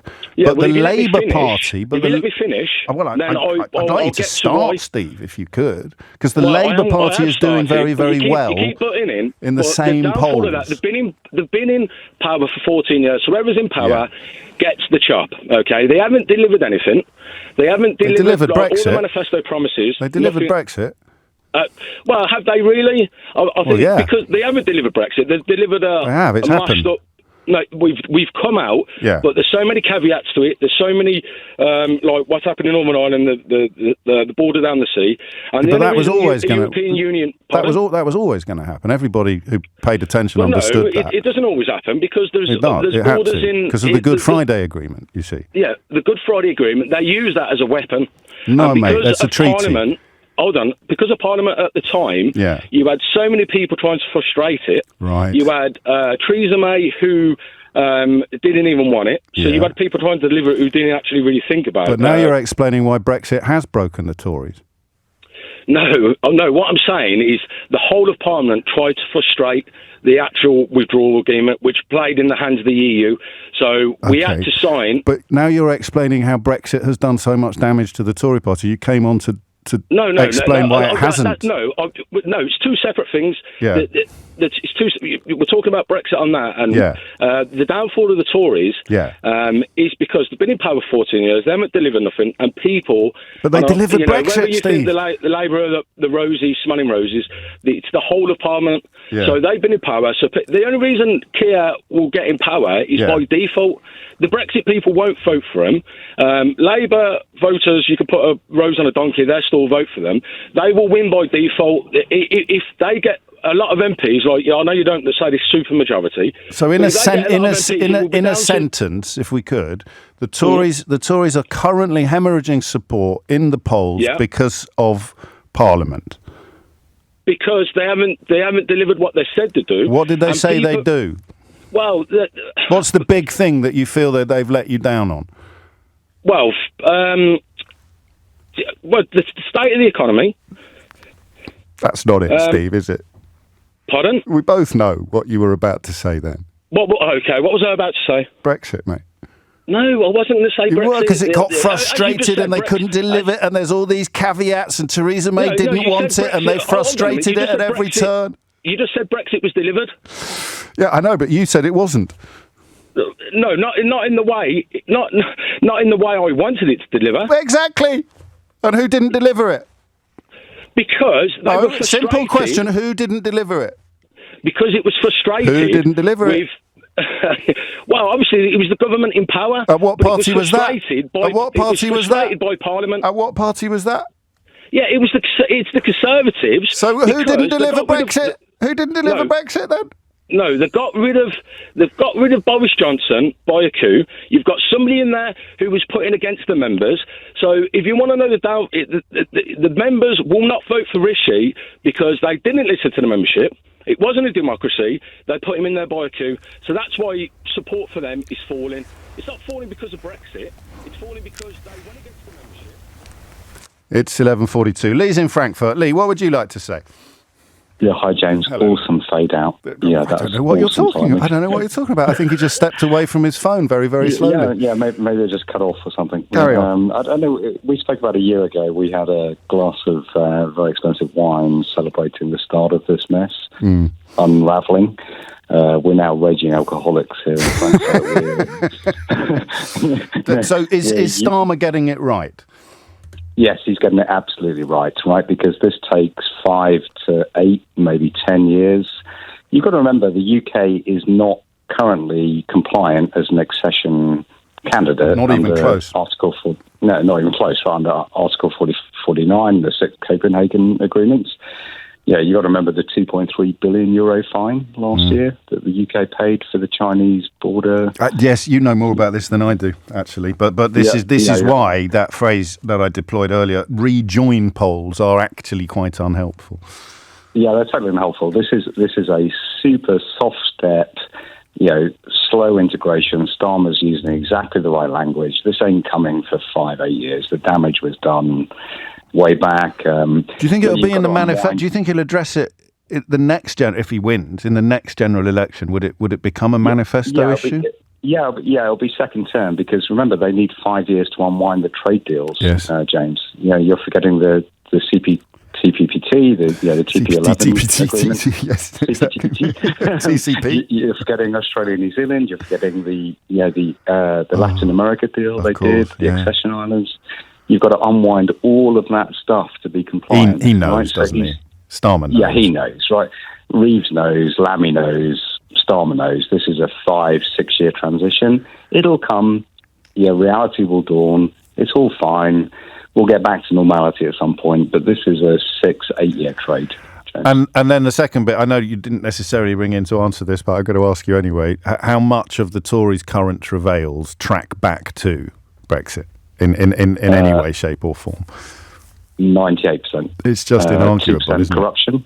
Yeah, 2% corruption. 1% corruption, 1% the state of Parliament, if you don't mind, and 98% back to Brexit. And in fact, the first message to come in response to your call, Lee, is a bingo in capital letters with a whopping great exclamation mark. And I think I agree. And that's head. That is brain. That's not heart. That's just pragmatics.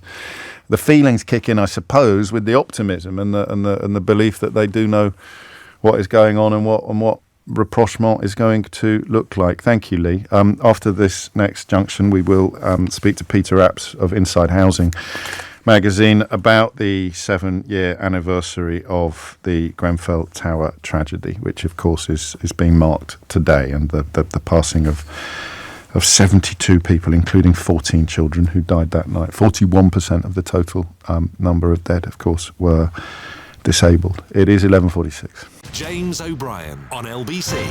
It is 11:49 and you are listening to James O'Brien on LBC. I'm going to read you something from the Substack of a journalist called Peter Apps, who also works for Inside Housing magazine and won the Orwell Prize for his extraordinary book, Show Me the Bodies, How We Let Grenfell Happen. I'm just going to read you 2 paragraphs from something that he wrote earlier this week. I hate the week of the anniversary. I hate saying the same things I said last year, and the year before that, and the year before that. I hate the end of this remaining so far away, always on the horizon, never getting closer. Another year ticked off with so little to show in terms of progress towards justice and change.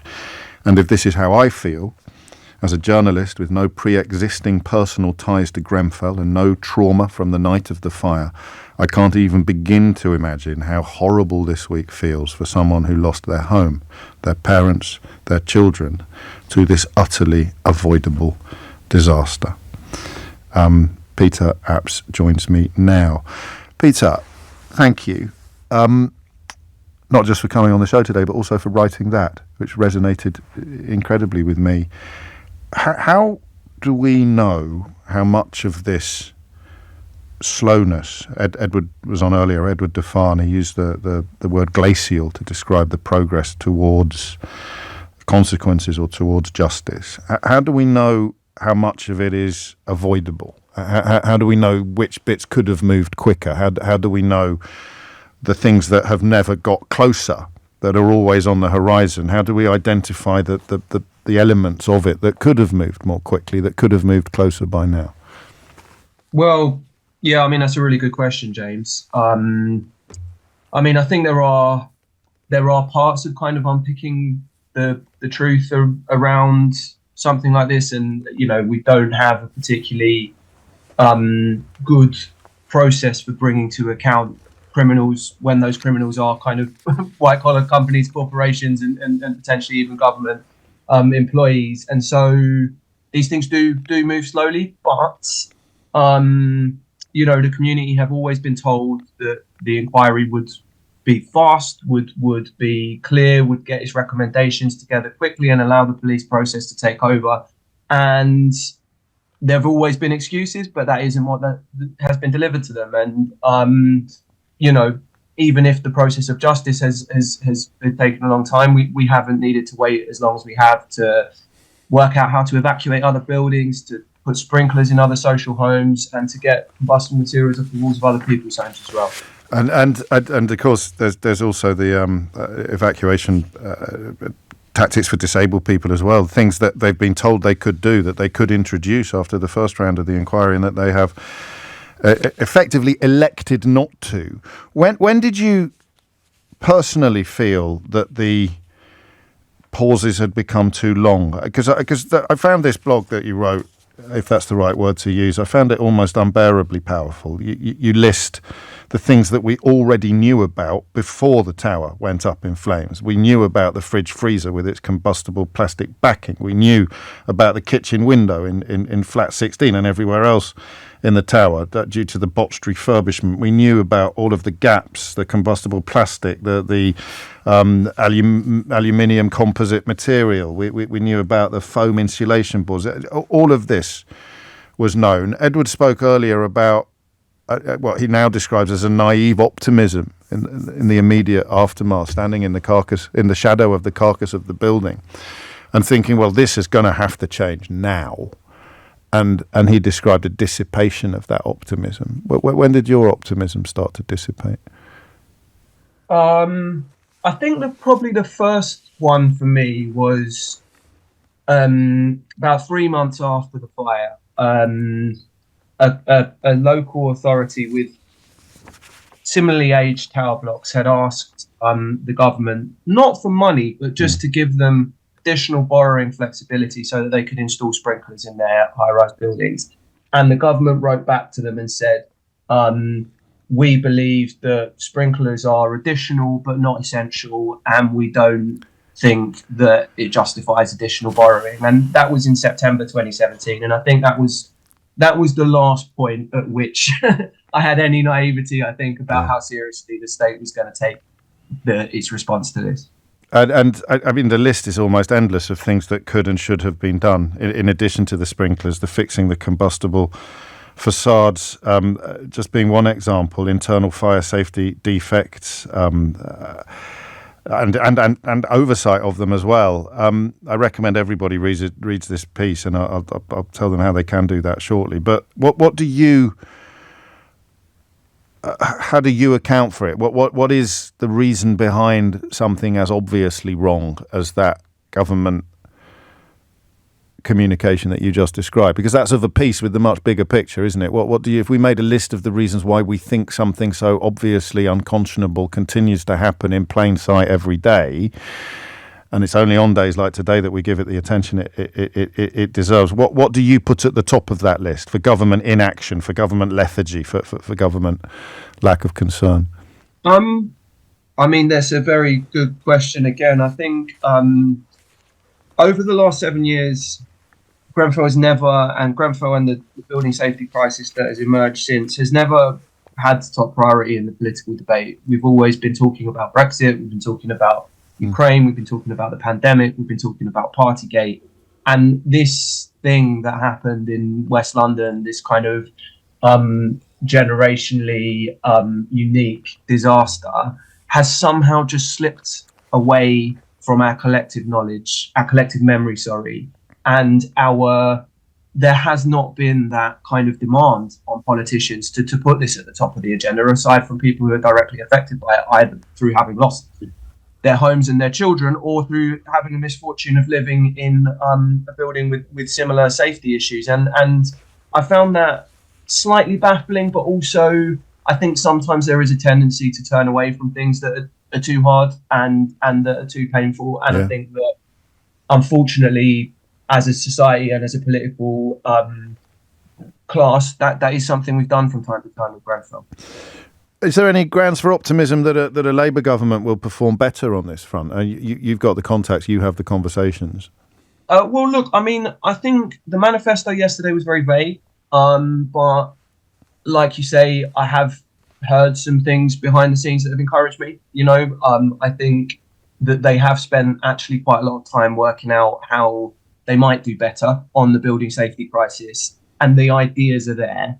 I think that the question is whether they're going to have the political ambition to implement those ideas. I think they know what they need to do. It won't be easy, but I do think they know what they need to do, and we'll see if they do win the election, if they are willing to do that. And you'll be keeping a close eye on those proceedings.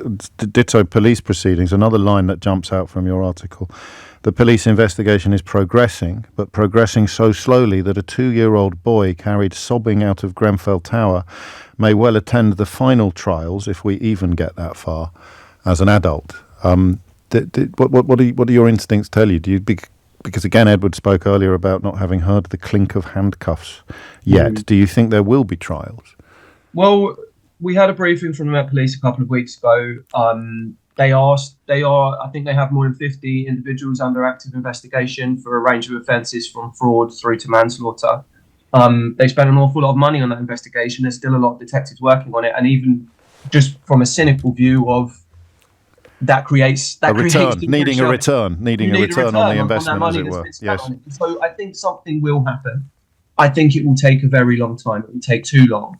And whether it will be the right people being prosecuted for the right things, I don't know. But I think that there will be some denouement in a criminal court somewhere, probably towards the end of this decade. You're going to stay with this story for the rest of your career, are you? Yeah, I had that realization, that 2-year-old boy will be a teenager and I'll probably be a man in my 50s. But steady on. There's nothing wrong with being a man in your 50s, Peter. I would urge people to read your book, Show Me the Bodies, How We Let Grenfell Happen. In some ways, that second heading, that sub-heading, telling the story in the starkest terms. But how can people read your Substack as well? I think if they just Google Pete Apps Substack, it should be the first thing that pops up. So yeah, but then thanks for giving that shout out, Joe. No, well, thank you for writing what you've written, and thank you for your time today, Peter. Take care. Peter Apps there.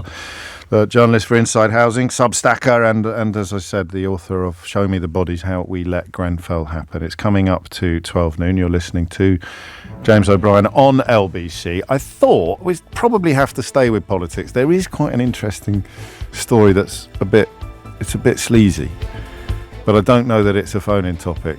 No, you don't think it's a phone-in topic either. No. So we'll stay with politics. I should probably do those sort of conversations off air, shouldn't I? I don't. It's too late now. I've been doing this for 20 years. Bad habits are baked in. All right, I'll level with you. There's a little bit of me that's thinking, are we sure that votes for 16 and 17-year-olds is a really good idea?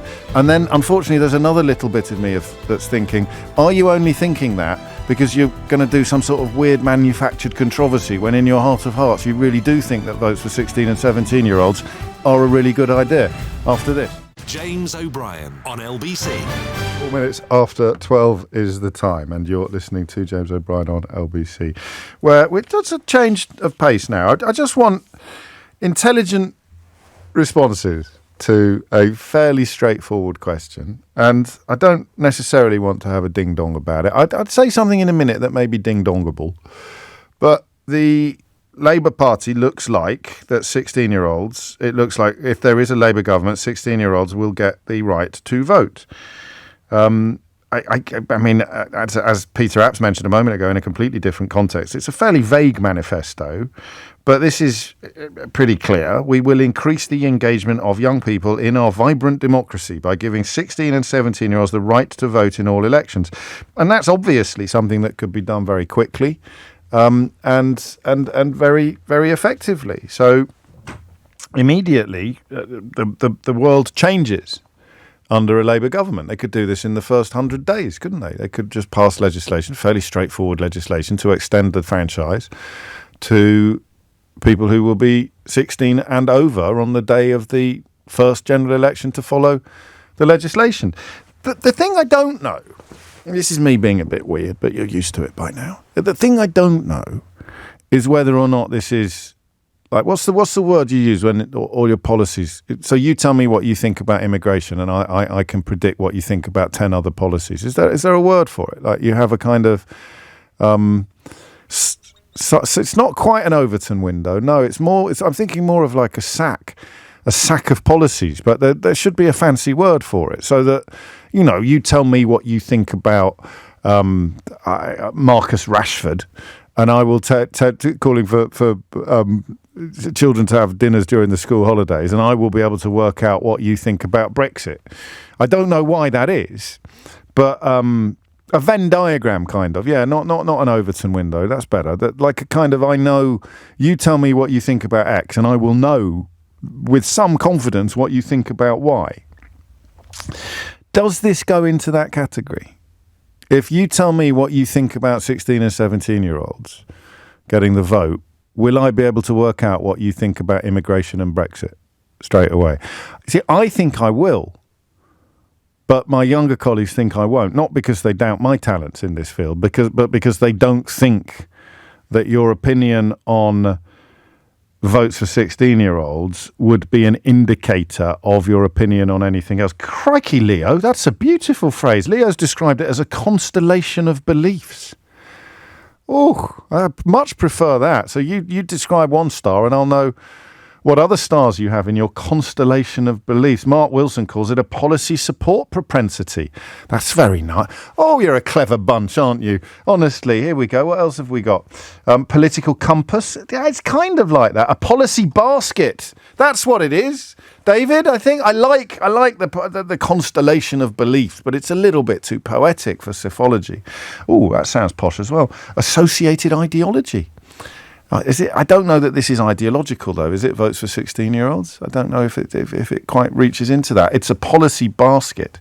So you show me one thing in your policy basket. I'm having another one of those moments where I'm imagining that you've just turned the radio on and you're wondering what the hell he's talking about. Oh, show me what's in your policy basket. So you show me one thing in your policy basket and I'll be able to work out what all the other things are in your policy basket. And it's usually pretty... And now the grown-ups are turning up. Now the grown-ups are turning up. There's too many of you. Predictive context, says Phil in Leamington. Determinism. Niall in Guildford calls it opinion clustering and signifiers. All right, I like opinion basket. I like policy basket. What's in your policy basket? So I don't know whether or not your thoughts on whether 16 and 17-year-olds should get the vote. I would have to stop saying and 17-year-olds just for the ease of communication. 16-year-olds getting the vote is necessarily something that would immediately highlight what your thoughts would be on other issues. I don't know. Anyway, that's very much a secondary consideration of this topic. The central question is, are we 100% sure that this is a good idea? If so, why? And if not, why not? Should I give you some if nots? I mean, you know, the fellow who's facing people smuggling charges and sex trafficking charges in Romania. He's very popular with young people. Andrew Tate. He's very popular with young people. I mean, troublingly so. Some of the statistics that teachers have shared with me, and when we've sort of nibbled at the edges of this topic, have been chilling, very chilling. I think Farage has been boasting about young people following him on TikTok, which just sounds wrong, doesn't it, on every imaginable level. That's less. That's democratic engagement, I suppose. But equally, if you think that all 16-year-olds are likely to lean to the left, you may have a problem with the idea of them getting the vote. So I don't know. I don't know for sure that this is a good idea. The 16 and 17-year-olds that I know personally, and quite a lot actually, given my children's age and their social circles, I mean, some of them are better informed politically than Steve in Exeter, for example, who was on the programme in the last hour. Some of them are better informed politically. To be fair, I mean, most of us own furniture that might be better informed politically than some adults. But it is... So, look, here's a 52-year-old. You could talk to them about politics for 10 minutes and come away convinced that they shouldn't have the vote, right? Is a 16-year-old more likely in a 10-minute conversation to convince you that they shouldn't have the vote than a 52-year-old is or a 22-year-old is? I don't know. I genuinely don't know, and that's why I'm asking you. 0345 6060 973 is the number that you need. It's a manifesto proposal. It's free. I think this is quite an interesting thing to do when you're looking at what Keir Starmer and his colleagues are saying they will do when they come into Parliament. If they come in as a government, they can do stuff that's free. And they can do some quite significant stuff that's free. They can restore standards in Parliament. They can bring in much more robust punishments for politicians who break the rules, as opposed to certainly Boris Johnson's government, which seemed to be dedicated to protecting people who broke the rules from the consequences of their own rule breaking. So they can do stuff like that. This will be free. I don't know what happens in other countries, but if you do, we had a very international phone in earlier this week where pretty much every call on the switchboard was from continental Europe. We're talking about the so-called surge of far-right parties in some of those Euro elections. But I don't know what the rules are in other countries. Do 16-year-olds have the vote in other countries? And what can we learn from that experience? What can we learn from the vote of 16-year-olds in other countries? Is there any reason to have less faith in a 16-year-old's ability to make an informed democratic decision than there is in a 25-year-old? It is 12 minutes after 12. Hit the numbers now. You will get through. I like this. It's a good old-fashioned phone-in, isn't it? We don't do many good old-fashioned phone-ins on this programme because I'm so annoying. I've been doing it for so long. I like to come up with clever questions that nobody else has ever asked you before, even if they're only very mild variations on questions you've been asked a million times. But what do we think of votes for 16-year-olds? Doesn't get much simpler than that. We'll probably do the death penalty on Monday if it carries on like this. What do we think about this? Why have I got misgivings? Which I've never really felt before. Sometimes you like something in principle up to the point where it's about to become practice. There's just something that wasn't there last week. Now that it does look as if this is actually going to happen, if the polls stay the same, Labour make the next government, Keir Starmer introduces this relatively straightforward and cost-free manifesto pledge, 16-year-olds will have the vote. And do you know what it is? I'll tell you exactly what it is. It's change, isn't it? If it ain't broke, don't fix it kind of syndrome. Why do we want to twiddle with that? Why do we want to tweak that? But actually, the 16-year-olds and the 17-year-olds that I know would almost all make a pretty good case for letting them have the vote. Maybe that's what it depends on. Malta, I'm told, allows 16-year-olds to become mayors. Do you know that a 15-year-old can choose a prime minister? Yeah, here's a good little riddle for you. This is a pub quiz question. How could a 15-year-old choose an actual Prime Minister of the United Kingdom if a 16-year-old doesn't even have a vote in the general election? I like that. It's a proper riddle, isn't it? It's right up there with if my peacock laid an egg in your garden, who would it belong to? So how can a 15-year-old have a vote in selecting the next Prime Minister of the United Kingdom if a 16-year-old can't have a vote, doesn't have a vote in a general election? Do you know the answer to this?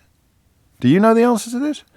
It's not quite as brilliant a question as it sounds, because when I tell you the answer to this, you'll go, oh, yeah, of course I'd never thought of that. Or you'll go, crikey, I didn't know that bit of that riddle. But obviously the second bit of that riddle is fairly obvious when you stop to think about it. So I only discovered this yesterday. 15-year-olds, a very specific sort of 15-year-old can actually choose the next Prime Minister, and has, quite possibly in the last few years, chosen the next Prime Minister of the United Kingdom, despite the fact that 15-year-olds and indeed 16-year-olds don't have a vote in the general election.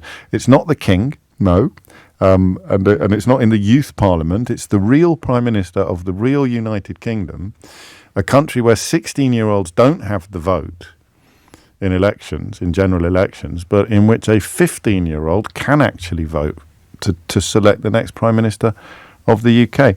0345 6060 973 is the number you need for the broader conversation, and I shall give you the solution to my riddle after this. James O'Brien on LBC. 16 minutes after 12. Well, I love it when things like this happen. So, Liberal Democrat politician Wendy Chamberlain is listening today.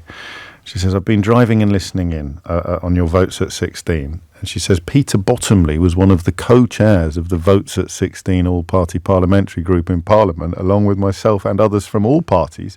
So maybe it's not a policy basket issue after all, which means Eleanor is right on this one and I am wrong. Because I felt, you tell me what you think about votes for 16-year-olds and I'll have a fairly good stab at telling you how you voted in the 2016 referendum. But I think I've probably got a little bit of Brexit derangement syndrome on that. And Wendy's intervention certainly steers us towards the conclusion that the producer called this one right and I called it wrong. I'm not going to forget to give you the reveal on that. You can be a member of the Conservative Party at the age of 15.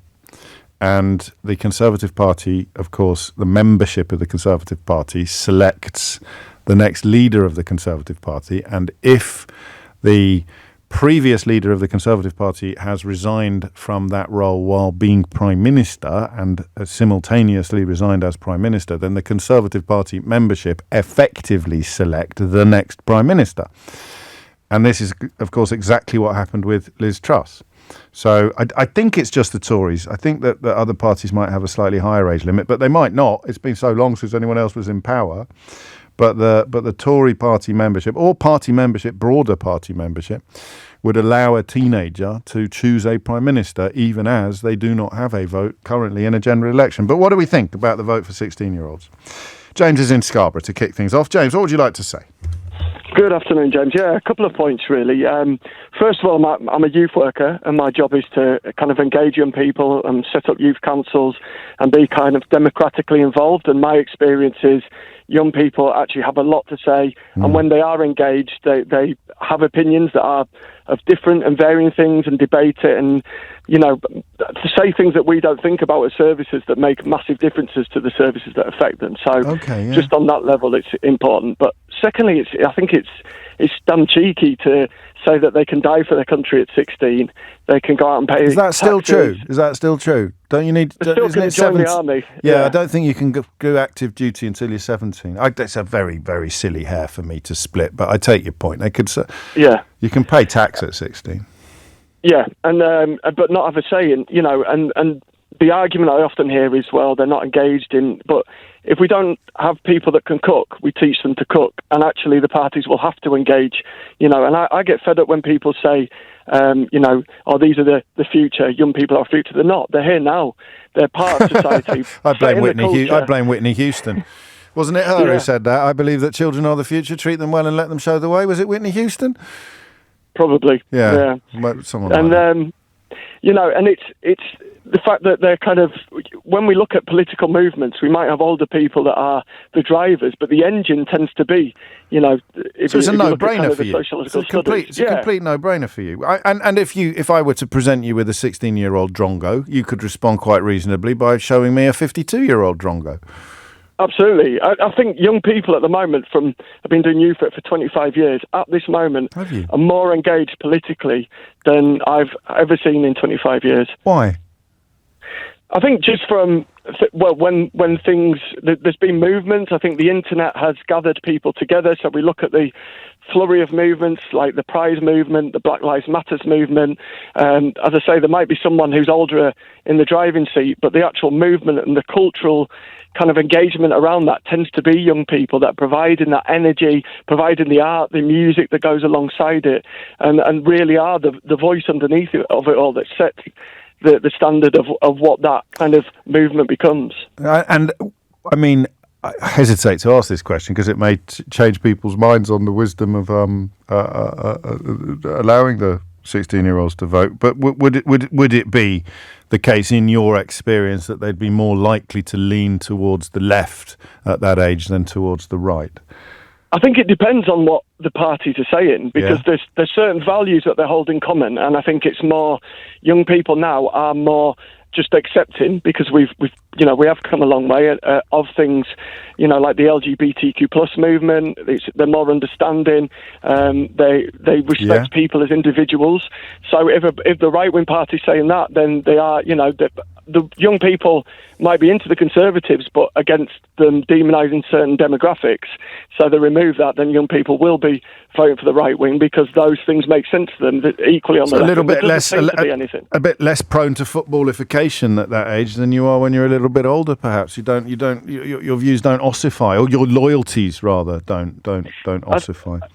I think they have very much integrity in their beliefs, and they will match that with whatever party is engaging them within that, and just giving them attention. You know, they're very much, the motto is, I'll respect you if you respect me. The party's engaging with them, even if it's a party that they wouldn't normally vote for, their mind's changed and they're more likely to listen. I hear you. And it's not just Labour. Liberal Democrats, SNP, Plaid Cymru and the Greens have all unequivocally committed to granting full voting rights to 16 and 17-year-olds. So I suppose you could wonder, why wouldn't the Tories, which is why I asked James the question about whether or not they are, because that's certainly the perception, isn't it? The consensus is that they are more likely to lean towards the left than towards the right. Thank you, James. Great stuff. 22 minutes after 12 is the time. Actually, speaking of Plaid and the SNP, a lot of people in the first 2 hours of the programme, me included, in fact, I was the worst offender of all, talking about nobody's mentioning Brexit and somewhat lazily, I think, referring obliquely to the two main party leaders. Of course, plenty of people are talking about Brexit. SNP and Plaid Cymru politicians on the telly last night. I'm not being funny. I've just got paranoia syndrome, political paranoia syndrome. So I can say Stephen Flynn, can't I? And you can say that the leader of Plaid Cymru as well did talk about it. The Liberal Democrats have talked about it. There's plenty of politicians who have talked about it. So it was a misspeak by me at the top of throughout the programme really today to suggest that those are. Those conversations are not being had, and the Run app Uworth, Run app Uworth, the leader of Plaid Cymru. I saw him as well, raising some of these points last night. 23 after 12 is the time. Nathan is in Sittingbourne. Nathan, what would you like to say? Afternoon, James. Thanks so much for taking my call. You're very welcome.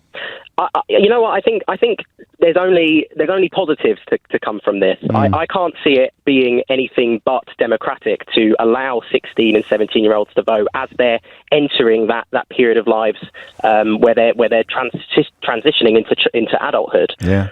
I know, for example, when I was 17, that was when the Brexit vote was happening, and I had a lot of schoolmates who would have loved to put in their vote for that referendum. And to be completely honest, I think the outcome would have completely changed if 16 and 17-year-olds... Would there have been enough of you? Would there have been enough? I don't know how much it would have needed. I don't know if the sort of outcome of the support of 16 and 17-year-olds in terms of numbers, but I do think in terms of their stance on it being Remain, it was overwhelming in my school at least.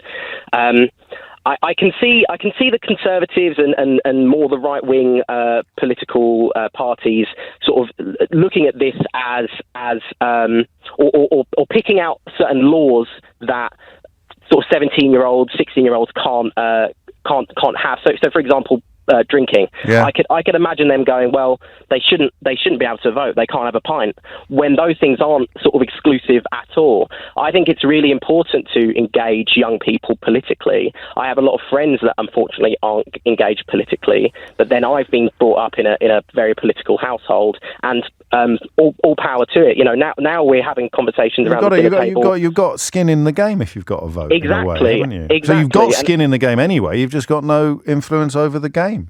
And now we're having conversations about the current general election with my 16-year-old brother, and obviously he can't vote, but even he is giving quite relevant ideas about sort of nationalising railways and things that he's hearing and seeing online that clearly matter to him. It would be a nice little change of pace, wouldn't it? So you know, you're doing it if you're studying for your A-levels, politics will be part of quite a lot of courses, part of a history course, obviously part of a politics course, economics course, socio, and to feel, it may even give that franchise, it may give the vote a bit of a glossy coat, Nathan. It'll actually make it feel quite exciting. I got a lovely message the other day from someone talking about voting with their children at the last council elections for the first time, and they'd been quite apathetic about it until they got there, and once they were in the polling booth, that engagement with democracy in real time would be quite a special moment, and to have it at a national level as from that age, I'm with you. I can't really see a downside to it. For every 16-year-old you can show me who you think doesn't deserve the vote, I'll show you. I'll show you a Brexiter. 27 minutes after 12 is the time. That was cheeky. Naz is in Enfield. Naz, what would you like to say? Is anyone going to disagree with me today? We've got a complete unanimity so far. No, I'm not going to disagree. I think that 16-year-olds should have the right to vote. From working in school before with 11 to 18-year-olds, 16-year-olds do want to engage and have a say. We have mock elections sometimes. Not sometimes, actually, every time there's an election, they have mock elections. So I think that 16-year-olds they do want to be involved, and they often think that people are just ignoring what they want to say. So give them the right to vote. They can do a lot of other things at 16, so give them the right to vote. It's only 28 minutes after 12. Are we going to have another half an hour of people saying exactly the same thing, do you think, Naz? Yeah, probably. I'm sorry, but such that's a bloody opinion. echo chamber, this show. I'm sick of it. It's because we cherry pick all our callers. I'm so sorry. It's all right. It's me. I'm the one that carries the cat. Who would be? Let's pretend we're against it. Why are we against it? Because we don't think they've had enough life experience yet to vote on issues. Is it? Why would I don't see that it would be a negative. Yes, people would be against it, and I think the Tories would definitely be against it because they like to pander to older people, more right-wing ideas. But I think that I think that other parties might be a bit more open to it, and maybe they'll do some policies that actually help the youth. It puts the Tories in quite a tricky position of being the only party opposed to it, and you'd say, why? I said, well, we don't think they'll vote for us. And then you could say, well, be more attractive then. Yeah. Well, it can. Well, it's your phone in, James. Well, it is. It's not. It's all of our phone in, Naz. It's your phone in as much as it's mine, albeit that I get to talk more. It's coming up to 12:30. Sort of sensible reasons why you might not be in favour of this. Karen, you cheeky monkey. Karen's been in touch to say, tell us about the Sleazy thing. I will tell you about the Sleazy thing in a minute. The story that caught my eye because I thought it might be like a moral conundrum that we could talk about. And Tony said, quite sort of post-watershed language, Tony, if you don't mind me saying so, said, what about the peacock egg? Well, that was a throwaway line about riddles, because if my peacock laid an egg in your garden, who would it belong to is a false question. Because peacocks don't lay eggs, Tony. That's peahens, you see. Amelia Cox has got your headlines. James O'Brien on LBC. 12:32 is the time. You're torn between saying thank you for going back and trying to get the name of the leader of Plaid Cymru correct, and being cross with me for completely butchering the pronunciation of his name. I don't have the Welsh, obviously, but I try. I really do. And thank you to Richard and others for trying to give me a kind of idiot's guide to pronunciation. I think if Reen ap Iorwerth would have been a better crack of the whip, I think, Reen ap Iorwerth. But either way, I was just complimenting him on his performance last night in those in that seven-way conversation. 33 minutes after 12 is the time. Alex is in Derby. Alex, what do you think? Good afternoon, James. So, as a young person, I'm 27 years of age at the moment. I had the chance to vote for the Brexit referendum in 2016. I was 19 years old. So it was really the first sort of position of voting power I was given as a young person in England. And to be honest with you... Did you not vote in the 2015 election? Did it just miss you birthday-wise? I just missed it birthday-wise. So my first opportunity to have my own say and, to try and gather my thoughts and be confident in the decision I make as an empowered young person I thought I was at the time. I actually voted to leave the European Union in 2016 because at the time I was a full-time carer at home for my two ill grandparents who were living both with dementia, relying on some extra funding for the NHS, which the bus. We forget about the bus, don't we? The bus and promise of hope for the future and being a young person trying to shape my future, having seen my grandparents both suffer and commit their whole lives for the working people, and being very proud of their work here in this country. And although at 19 you don't really have the world's knowledge of history behind you, and you certainly don't have a crystal ball to see the future. However, some hope and optimism was something I really relied upon. And, looking back at the age of 27 now, coming up to the general election, I really do feel disheartened that Brexit is so far removed from the front of the talking point after COVID and everything else. You've steered us back there because we talked about it for the first 2 hours of the programme. But this isn't really, just because you were young and callow, and voted that you were misled by the lies of the leaders of the various Brexit campaigns. I don't think that's relevant to you being 19. I could show you in fact, you're much more likely to have voted for it if you were over 60. True. And I think the thing is as well, though, because now the discussion of 16 and 17-year-olds being able to give the vote of power, and why I concern more over being 19 at the Brexit referendum, is because there isn't a lot of education and understanding available for politics for people of a young age, certainly in the Midlands where I am. But this is chicken and egg, isn't it? So we would get more if their vote was there. You'd seek it more, you'd demand more, maybe even bring it into sixth form. We hope for change. Yeah.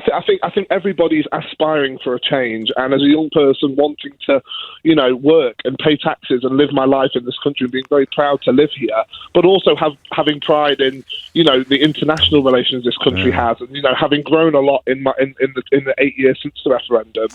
I think we just aspire for change, but giving the young people that power, it really makes me sit on the fence as to whether the information and the education is there for people to be able to make an informed vote, because yes, they can work, yes, they can earn and pay taxes, albeit probably less than most of us working on minimum wage. Yes, of course.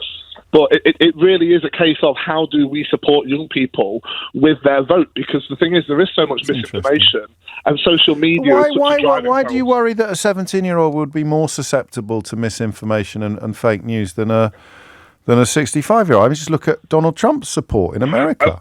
I think, though, the difference is it's an influence and an ideology that, living in a social media world, which I do, and being raised upon only in that world, I am respectful that there was an age prior to me who only managed to get their information from word of mouth and use press sources, and not to say that they're inaccurate or incorrect. Just get them all to tune into this show, and we'll be golden. But the thing is, James, I think, there is such an ease of misinformation available on social media. And yes, there is, but I think I think we can politely disagree that would be more likely to sway a 17-year-old than a 70-year-old. You would hope so, but it seems the Facebook stuff that Cambridge Analytica did was aimed very much at older demographics rather than younger. Is there not even an argument for younger people being a bit more savvy on their social media and knowing not to trust their TikToks or to take? My hope would be that young people aren't brushed with that same tar, that they only get their ideas and their interests from that social media. Exactly. I completely agree with you, James, and I really hope to create that separation between people who are just set and comforted in their knowledge and their own ways, whether right or wrong. Yes, that young people are just presented with so much information. That's true. No, this is a concern. Guidance. It's a valid concern, and you've raised it very well. Thank you. 12:37 is the time, and Sean O'Grady writes a very good piece actually on the Independent Premium website, and he makes this point which I hadn't thought of actually. Look at some of the things the Conservative have done, the last government has done, which some critics believe were designed to give them an unfair advantage and to suppress the vote for groups more likely to vote Labour. So they gave the vote to all expats forever.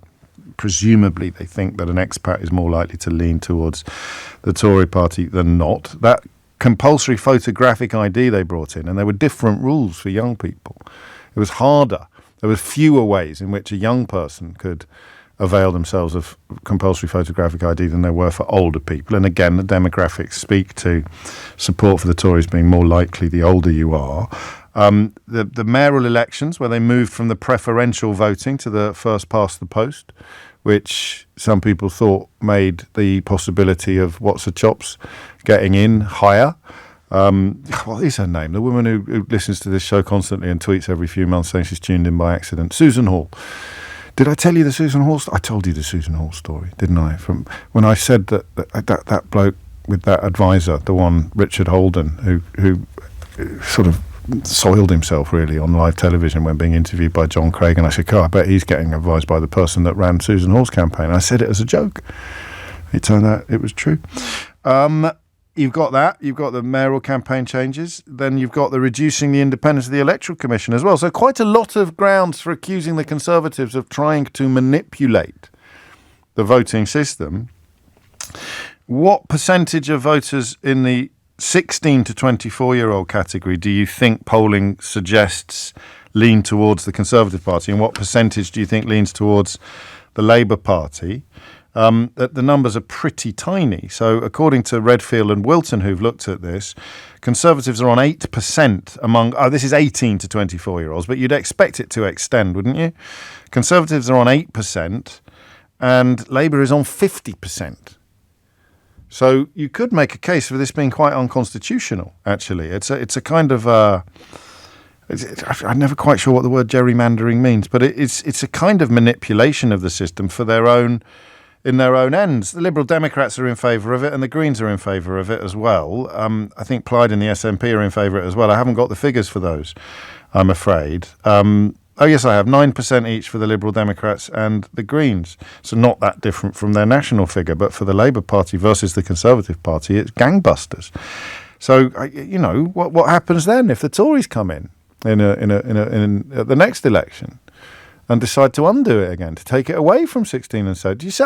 I don't know, but it's a very good piece. Sean O'Grady's a great writer, and this is a particularly thought-provoking piece he's written under the headline, Votes for 16 and 17-year-olds could be extended across Britain, but is it a good idea? James is in Merthyr Tydfil. Is it a good idea, James? I believe it's not a good idea. Go on. So you can send a 18-year-old to war, but you can't send a 16-year-old to war. Yet, but they can join the army. They can join the army, but they're not physically allowed to go to war until they turn 18. So they can join the army, but they will not go to war. So my thing is, a 16-year-old can make a decision through an election and have an effect for an 18-year-old and above, and it will not affect them. So if we turn around and said, well, actually... But that's true of pensioners. But pensioners have a vote in an election, and it's going to affect the workforce that they're no longer part of. Yeah, that is true, but that pensioner has had their... They've given back to the society through... I don't know that. I don't know that. You'd like to think a pensioner... Right, the 16 to 18-year-olds are about to make enormous contributions to the society, and you're telling them that they can't actually have a stake in it for 5 years. If you're 16 now... 2 years. No, because there's 5 years between elections. Yeah. So you heard the last lad, he just missed out on the 2015 election. He was 20 in 2020. Well, no, he would have been... 2019, he'd have been 22, 23, so he had 4 or 5 years as a fully functioning adult, paying taxes and not ever having cast a vote. True. I can talk you out of this, James. I can hear it. I can hear it in your voice, mate. I can hear it in your voice. I will stand true by saying, no, I don't believe that they should vote. And the army point it's not really a clincher, is it? It's not a clincher, but they can make a decision on someone's life that may have a negative impact. So unless they're within the bracket of that as well. So an 18-year-old can vote, can go to war. An 18-year-old can... get married at 16. You can get. I think you still need your parents' permission. Do you? You can't get married. You can't get married at 16, or can you? Why are you shaking your head at me? Parents' permission, is it, or you can't? I don't know. It may have changed now. Well, anyway, it's too late for us anyway. So no, it is. The minimum marriage age rose to 18 in England and Wales in February of 2022. Well, you live and learn, don't you? Hey, no one told me. What if you got married by accident? Thank you, James. Chris is in Tower Hamlets. Chris, what would you like to say? Good afternoon, James. Hello, Chris. I'm hugely in favour of it. It's long overdue.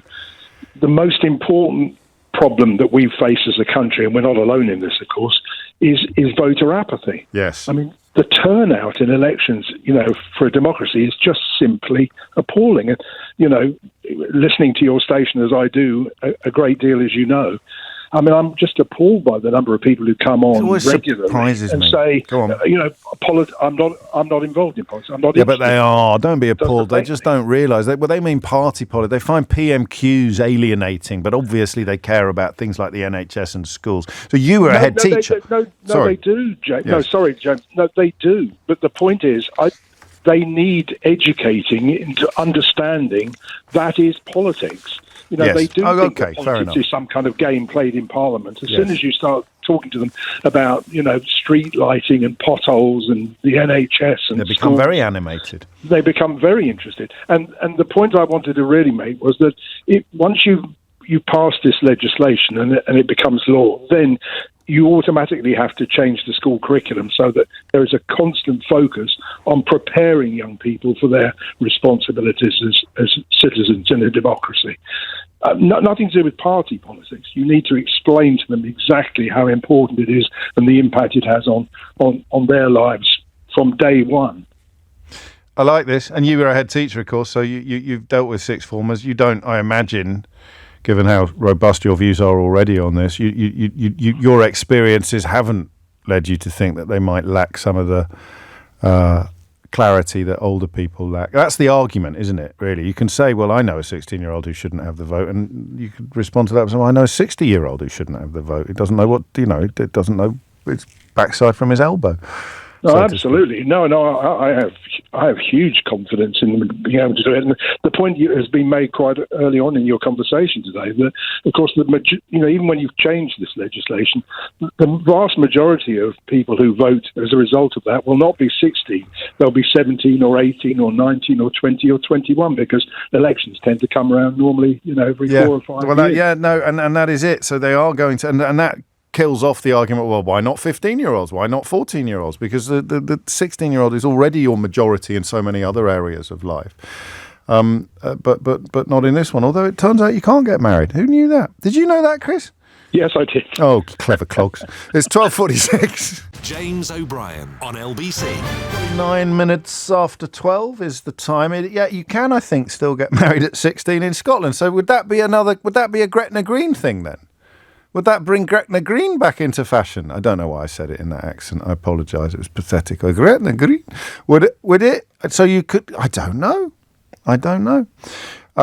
Full disclosure this week is Helen Lederer, who, as you well know, is a comedian and writer who has...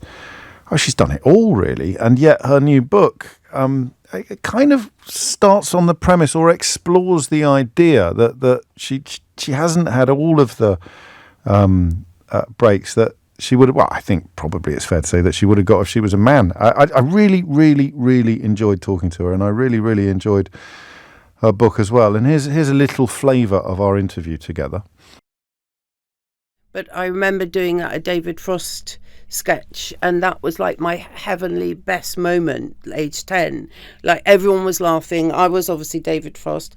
The other people got to be guests, and because I was so inspired by that was the week that whole thing. And then it took a long time, like 50 years, before I felt that I was chiming that same thing. So I never kind of had that feeling again. Really? Till I wrote the novel, and then I thought, my creation is making people laugh. That's amazing. But I had to do all those other things in between times. But the point is, James, when did you get to be a presenter and do what you want? I mean, you have to do other things. It's not a crime, is it? That's a long stretch, though, between moments of moments of fulfillment. Douglas Adams called it throwing yourself at the floor and missing, like that magical, transcendent feeling of is that what you're talking about? Yeah. I mean, you're on your journey and you're close to it at times, but the actual bliss of... bliss is very rare, and rightly so. Otherwise, we'd all be euphoric, wouldn't they, all the time? But you also make it sound a bit like crack cocaine. You make it sound a bit like that first high. You then spend the rest of your life chasing it. But yeah, I remember the high. And was it the laughter of other people? Was it the approval, the laughter? What was it that was so intoxicating? It was the fact that what I was doing caused that. Yes. And then that, in turn, meant that to me. So it's a transaction. It's not a kind of individual. It's the two together. Yeah. When like it's alchemy, right in a way. It's totally that. It's like, and that's why when I do these events now, and they're just never going to be repeated, the excitement, as long as you haven't got someone scowling at you in your eye line, the excitement of creating a kind of happening that will never be repeated, that was just us. To me, that's really what I'm about at the moment. In the room. It's what I can manage. That's nice. 12:51 is the time. Full disclosure, of course, available wherever. Well, no, get it from the Global Player, where you can download all my radio shows as well. Loads and loads of stuff there. The novel she referred to is Losing It, which I think came out in 2015. But the memoir that she's written is called Not That I'm Bitter, and it's out now. It's a real joy, and she's a fantastic woman. Do you know? I think we've done quite well lately on Full Disclosure to swing against the imbalance of men. For a while, we were interviewing too many men and not enough women. We've done quite well on that lately, because as I was listening back to that, and I recorded that with Helen a while ago, I remembered that I recorded a new Full Disclosure this week with Sally Lindsay. I don't know if you heard her ring in last week when we were talking about, I think, class and the arts. And Sally, a hugely powerful advocate for both greater representation of both women and people with working class backgrounds in culture, in the arts. Currently, of course, the modern Madame Blanc mysteries on Channel 5, but also she came up with the... came up with formats, came up with ideas. What's Scott and Bailey, the one that ended up with Saran Jones and Leslie Manville doing it, Leslie Sharp doing it, because Sally was pregnant when the TV company decided to commission the show. It was a really, really good conversation as well. But she said what Helen said. She said that it was when she got her first main lead role at university. That at Hull University, that was the biggest high she's ever had. Nothing since. Even when she got her gig in Coronation Street, even when Madame Blanc got commissioned, even when Mount Pleasant, which was also her idea. I find that fascinating. I find that really fascinating. The idea of career being a bit like what drug addicts often say about drugs, is that you never quite have a high as big as the first one. And I was trying to think what mine was, and I actually think that I can. It wasn't broadcasting. It wasn't my first byline in a newspaper, but the editor of the Sunday Express, for very odd reasons, asked me one week if I wanted to write a column about pop music in the Sunday Express. And I don't know what I'd done to give her the impression that I knew anything about pop music, because I didn't. This was before I was showbiz editor. And I said yes. I bit her arm off. And I wrote a column about pop music. And I didn't know what they were going to do with it. So on a newspaper, you send your copy into a computer. You don't know what's going to end up in the paper. So I once wrote a 2,000-word interview with somebody, and it ended up as a nib. It ended up as a 2-paragraph story on the side of a page. You never really knew. And if you don't hang around until the proofs come back, you're never going to see it. And sometimes, even if the proofs come back, the second edition, or it'll get dropped after you've gone home. So I didn't know what they were going to do with it. And then it was about a Friday afternoon, and the lovely woman on the picture desk came and said, "We need to take your picture for Sunday's paper." And I said, "Oh, this is interesting." And what for? She said, "Your column." I thought, "What do you mean, my column?" So I had my picture taken, and I was out with my mate in Soho. And I can even remember where we went. We went to that. What's the cheap place? Is it Polo, just down by Cambridge Circus? Yeah, and you could buy the first editions on. So you probably still can. You could get the first editions of the newspapers at about midnight at the railway stations in London at the time. This is going back 20 odd years. And so I went and bought the Sunday Express. I opened it, and they'd given me a whole page with my name across the top and my photograph on the. And I think that I was trying to think after speaking to Sally this week, and then remembering what Helen said in that interview, whether I'd had a moment like that, which just nothing ever felt quite that magical again, because it was the very, very first time. It's the very first time. I don't imagine you were remotely interested in that story, were you? But I'm glad I got it off my chest. I was. Thank you, She. I was trying to think what my version of that was, and I can't work it out. Oh, you've got 3 hours. I think I've been very lucky. I've had a lot of them. Yeah, but there's got to be one that was first. That's the point. Well, you've got 3 hours to think. Leave it with me. Etty's in Kentish Town. To steer us back to votes for 16-year-olds, Etty, what would you like to say? I'm going to disagree with most people. I don't think 16 and 17-year-olds should have the vote. I don't dispute any of what most people have said, but I think the mind of a 16-year-old and a 17-year-old is still maturing, and in some ways sort of needs protection. And so when people are sort of engaging in, some people spoke about the mock elections or whatever, I think 16 and 17-year-olds are still learning. We require them to stay in full-time education until they're 18. We treat 18 as the age of majority for so many other things where I think 16 and 17-year-olds can sort of get manipulated or exploited. And that is because... And in fact, I think they've done, the far-right parties did quite well in this demographic in some of those European elections this week. Yeah, I was listening to the show earlier this week, and they said a lot of the. They thought it was cool, didn't they? AFD. They thought it was almost cool to vote for the AFD, which has its roots in the Nazi and young party. people, they might think they're more savvy about social media or whatever because they've grown up with it. That doesn't actually mean that they're better able to spot when someone's trying to manipulate them or spin them a yarn. And that could be the case for a 50-year-old. But if it's for a 50-year-old, that's because they're stupid. Whereas if it's for a 16-year-old, that's because they're still learning. So, do you know, that's the last call of the week for me, Etty. And it's going to ring in my ears all the way to Dublin, where I'm going to the Dorky Book Festival this weekend. Thank you for that. If you're 50 years old, it's because you're stupid. But if you're 16, it's because you haven't got the ducks in a row yet. This is just for Karen, who thought I'd forgotten. Karen begged me for some sleaze earlier after I suggested that there was a story in the newspapers that might make a phone in but was probably too sleazy. So I'll just read you the first paragraph of it. An unfaithful husband who arranged meetings with prostitutes via messages on his iPhone is pursuing legal action against Apple after his wife discovered that his deleted messages were still stored on a linked computer. I can't say there's a lesson there for all of us. Speaking of stupid. Speaking of stupid, yes. I feel very sorry for her. More sorry than I do much sorrier for her than I do for him. If you don't want to get busted for contacting prostitutes, here's my advice to you: don't contact prostitutes. There it is. It's coming up to 12:59. If you missed any of today's show, you can listen back on Catch Up on Global Player, the official LBC app, where you can also pause and rewind live radio. Download it now for free from your app store or head to globalplayer.com. Coming up at 4 on LBC, it's Tom Swarbrick, but now it's time for Sheila Fogarty. Thank you very much, James. James O'Brien on LBC.